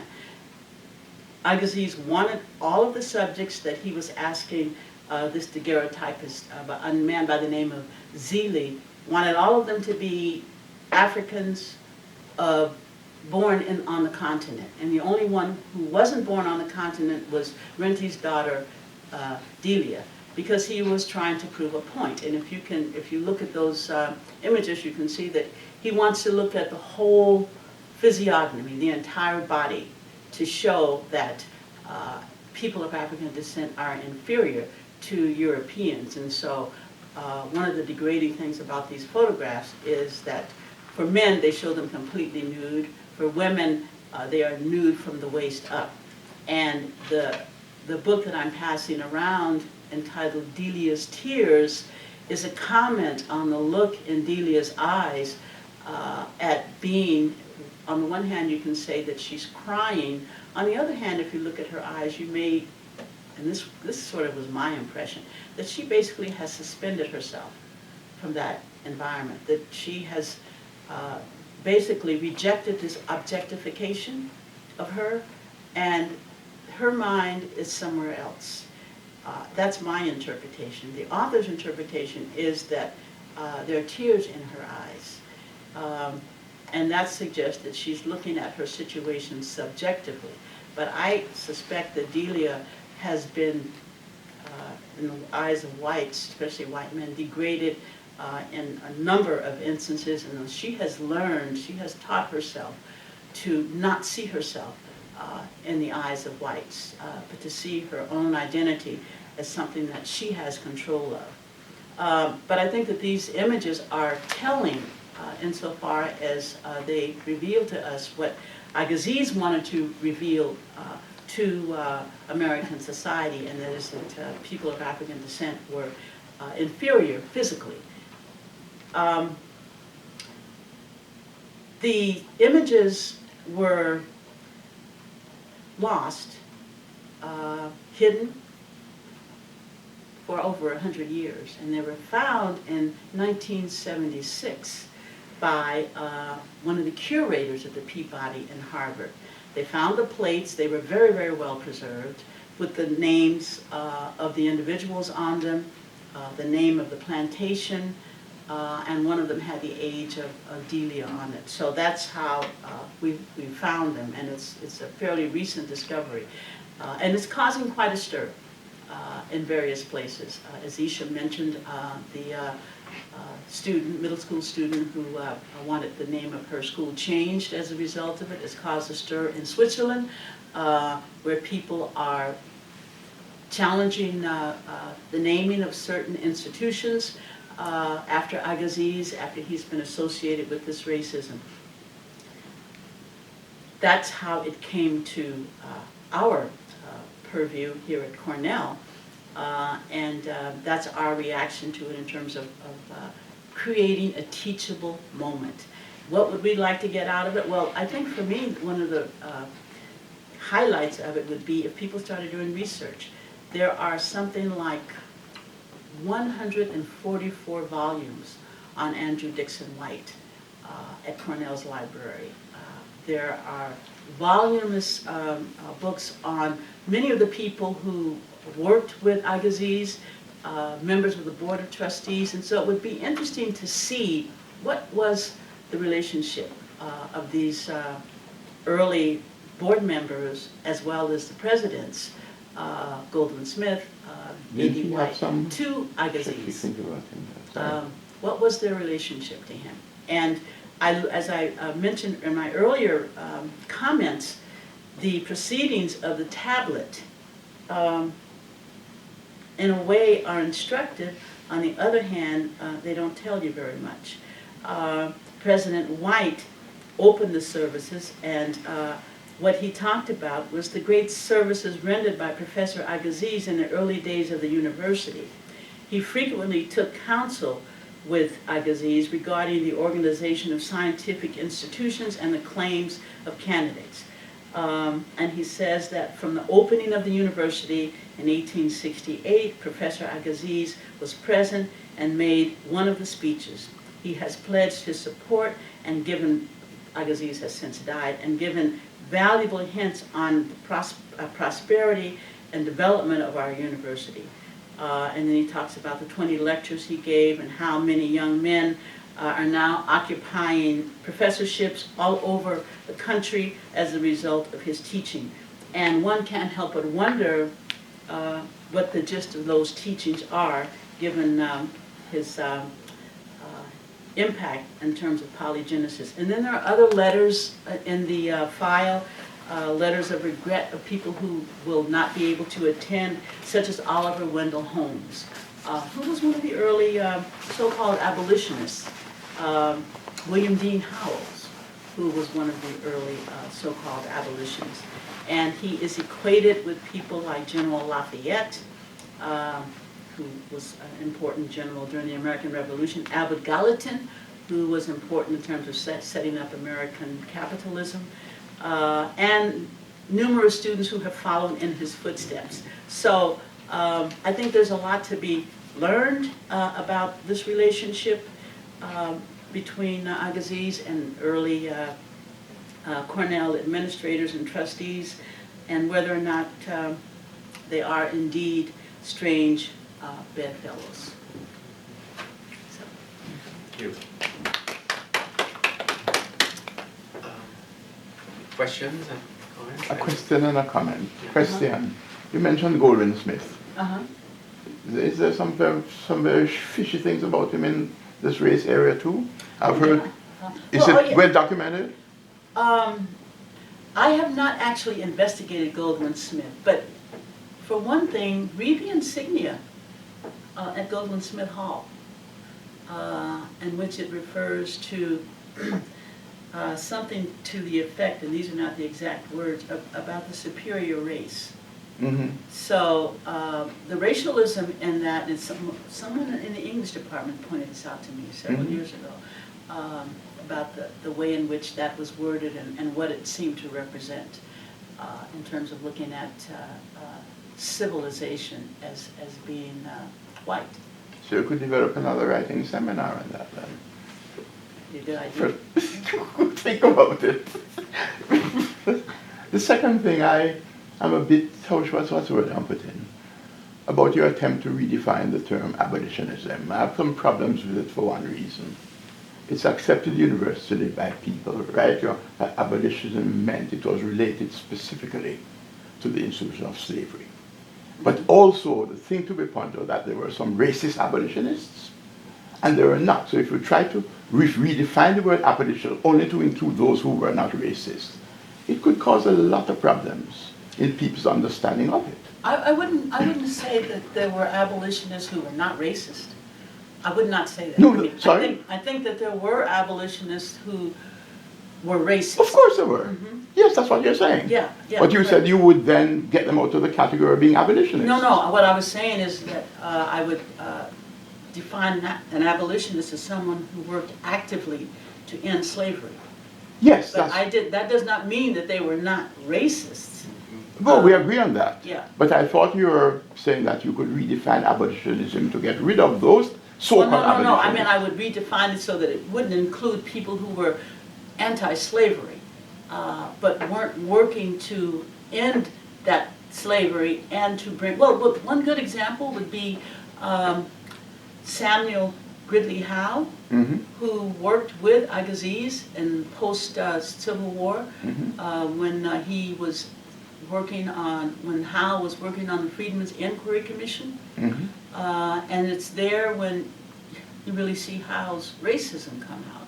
Yes. That was a shock to me because I only knew Howe as someone who had worked very closely with John Brown in the raid on Harper's Ferry. Yeah, but technically there's nothing shocking about that.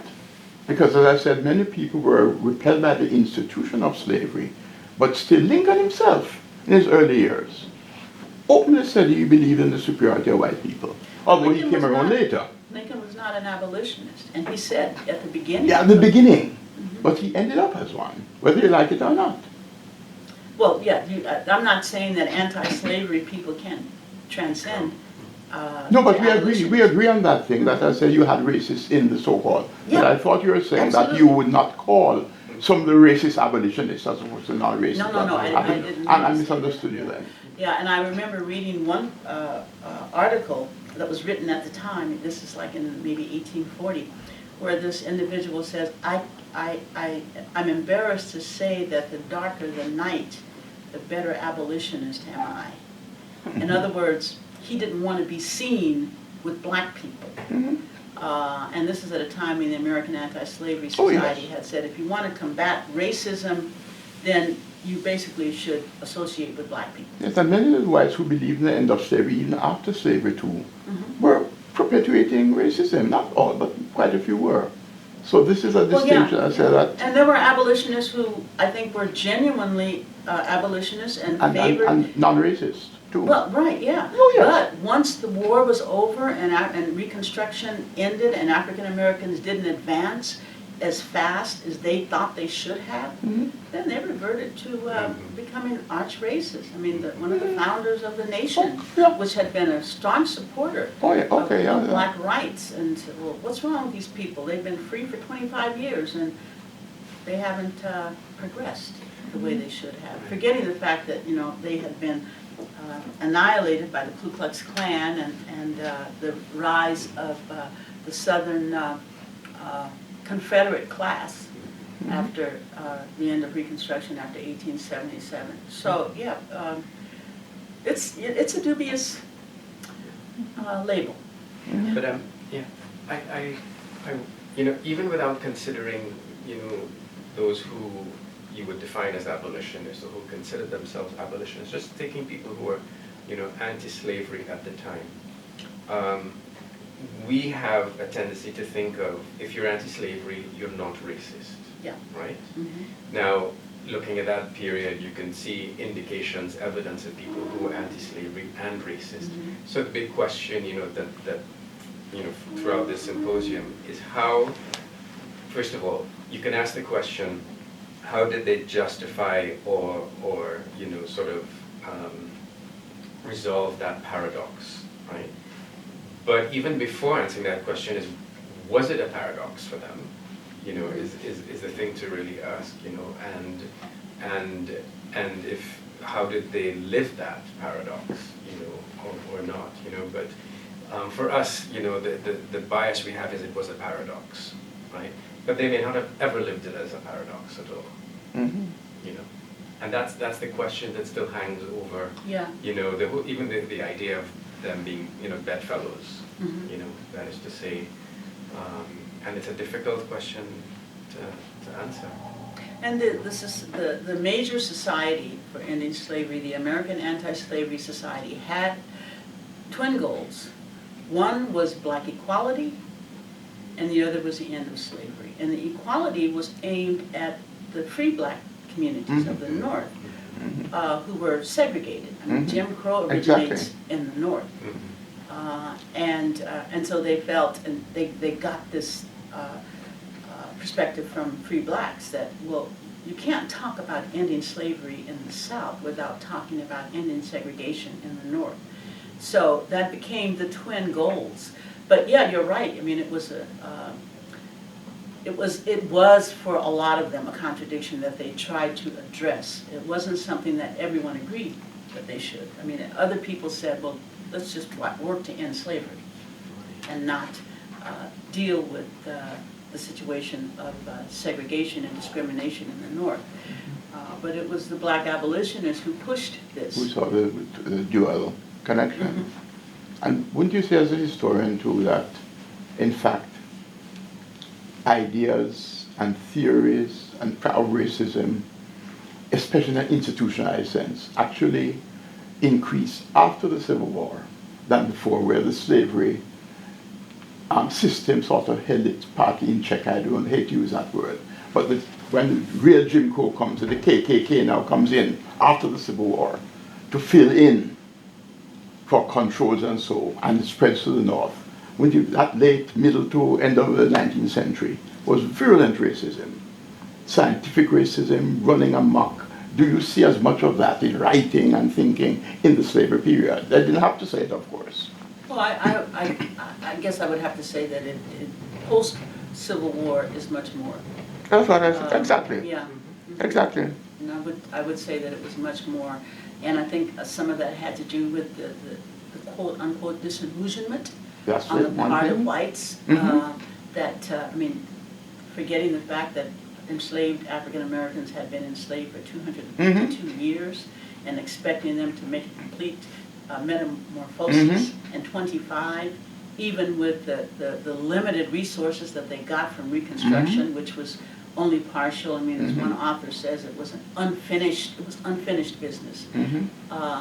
But nonetheless, and it certainly didn't get any help from the North in terms of putting down the Klan. And the cheek, of course, of blacks now expressing their freedom, Right. their rights. That Right, one, exactly. again, arose later Yeah, and the Supreme hostility. Court acquiescing and Precisely. racism. Right, yes. Yeah. Right, yeah. So, yeah, I agree. I would say that, it reached much larger proportions in post-Civil War U.S. than previous. Yeah. Look, I can barely talk, so if I sound strange, that's why.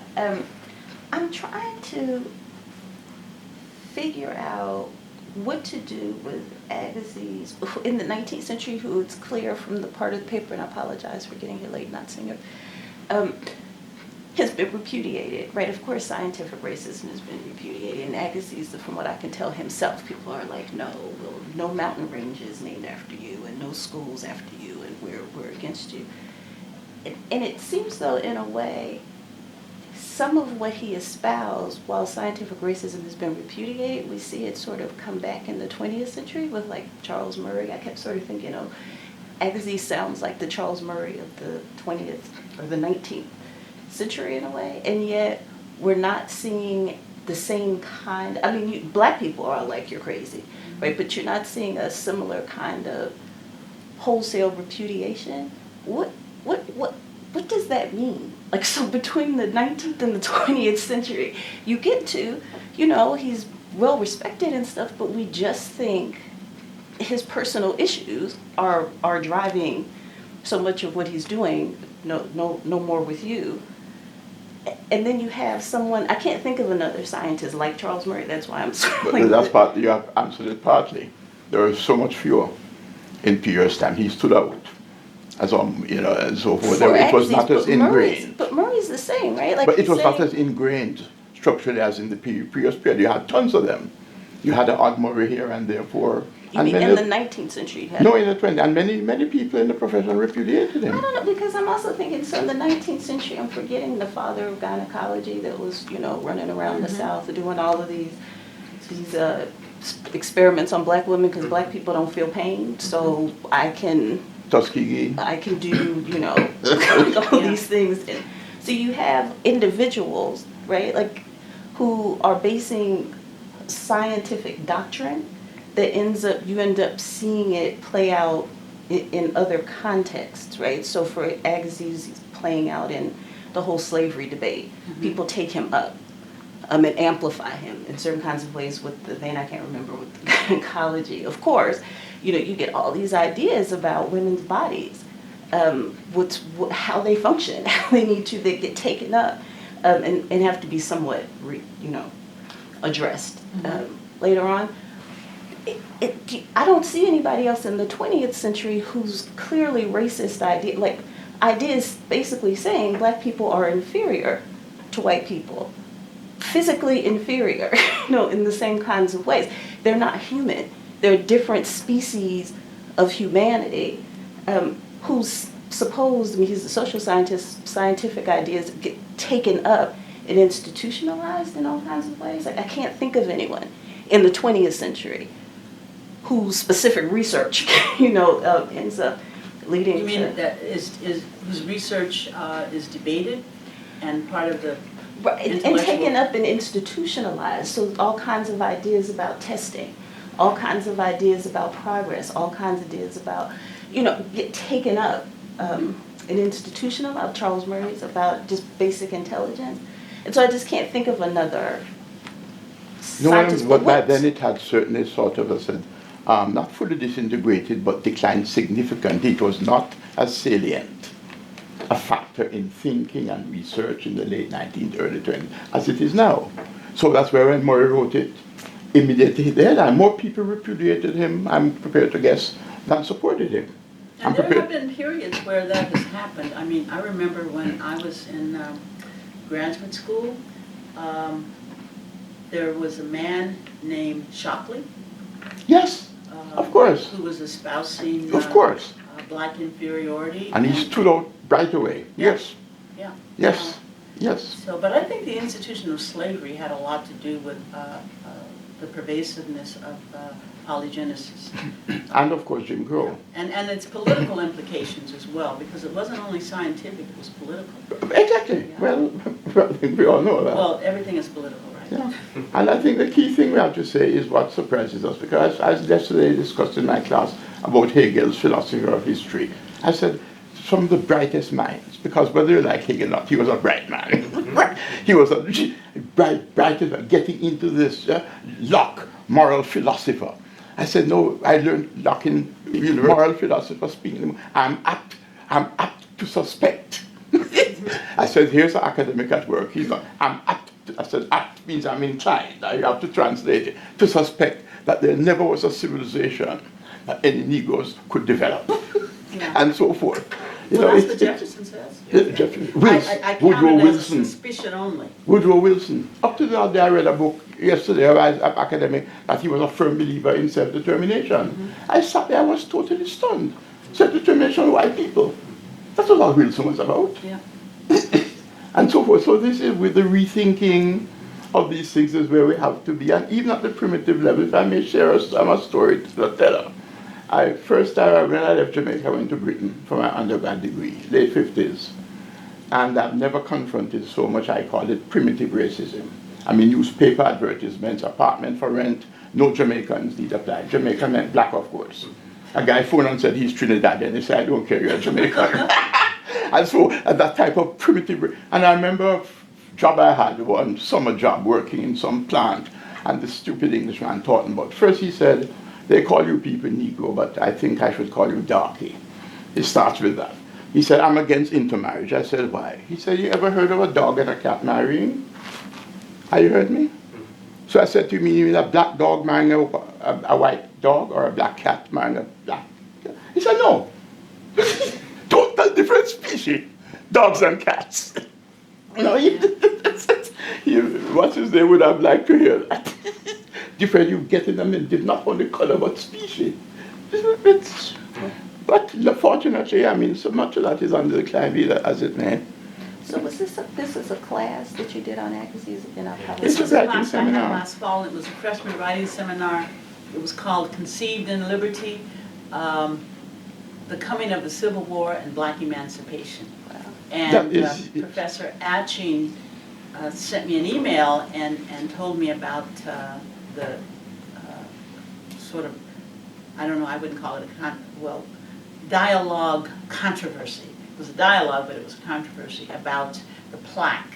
Oh, yeah, I understand. Yes. Agassiz, and Yes. and using that as a teachable moment, what I thought of it, and knowing the history of Agassiz only as a scientific racist, I didn't know much about him as a scientist. I said, well, it's a very good idea. I think I'll present it to my students and see what they think. So I did, and I said, anyone who wants to do their final research paper on Agassiz, I would welcome it. And so 3 students did. Oh, yes, one of the research Yeah, topics. that's 2 of them. Yeah. So Put Goldwyn Smith on next time. I was going to say, I think it'd be to make work for you. I think it'd be a fabulous idea in the future to do something on Cornell and race, like just some I of think it'd the be a wonderful questions that idea, you yeah. that you raised. Cornell and race, you mean? Because one of the Adams' paper was very good about that, of showing the progressive aspects of Cornell and race. And you can't deny that. I mean, I think In the about... circumstances, yes. Yes, Alice Dunbar Nelson, very prominent Wait, she went club here? woman. She went here. And club woman and poet. Mhm. And then the story that I love most is of Jessie Riemann Fawcett, Harlem Renaissance writer. No, but didn't she have to live off campus? They all did.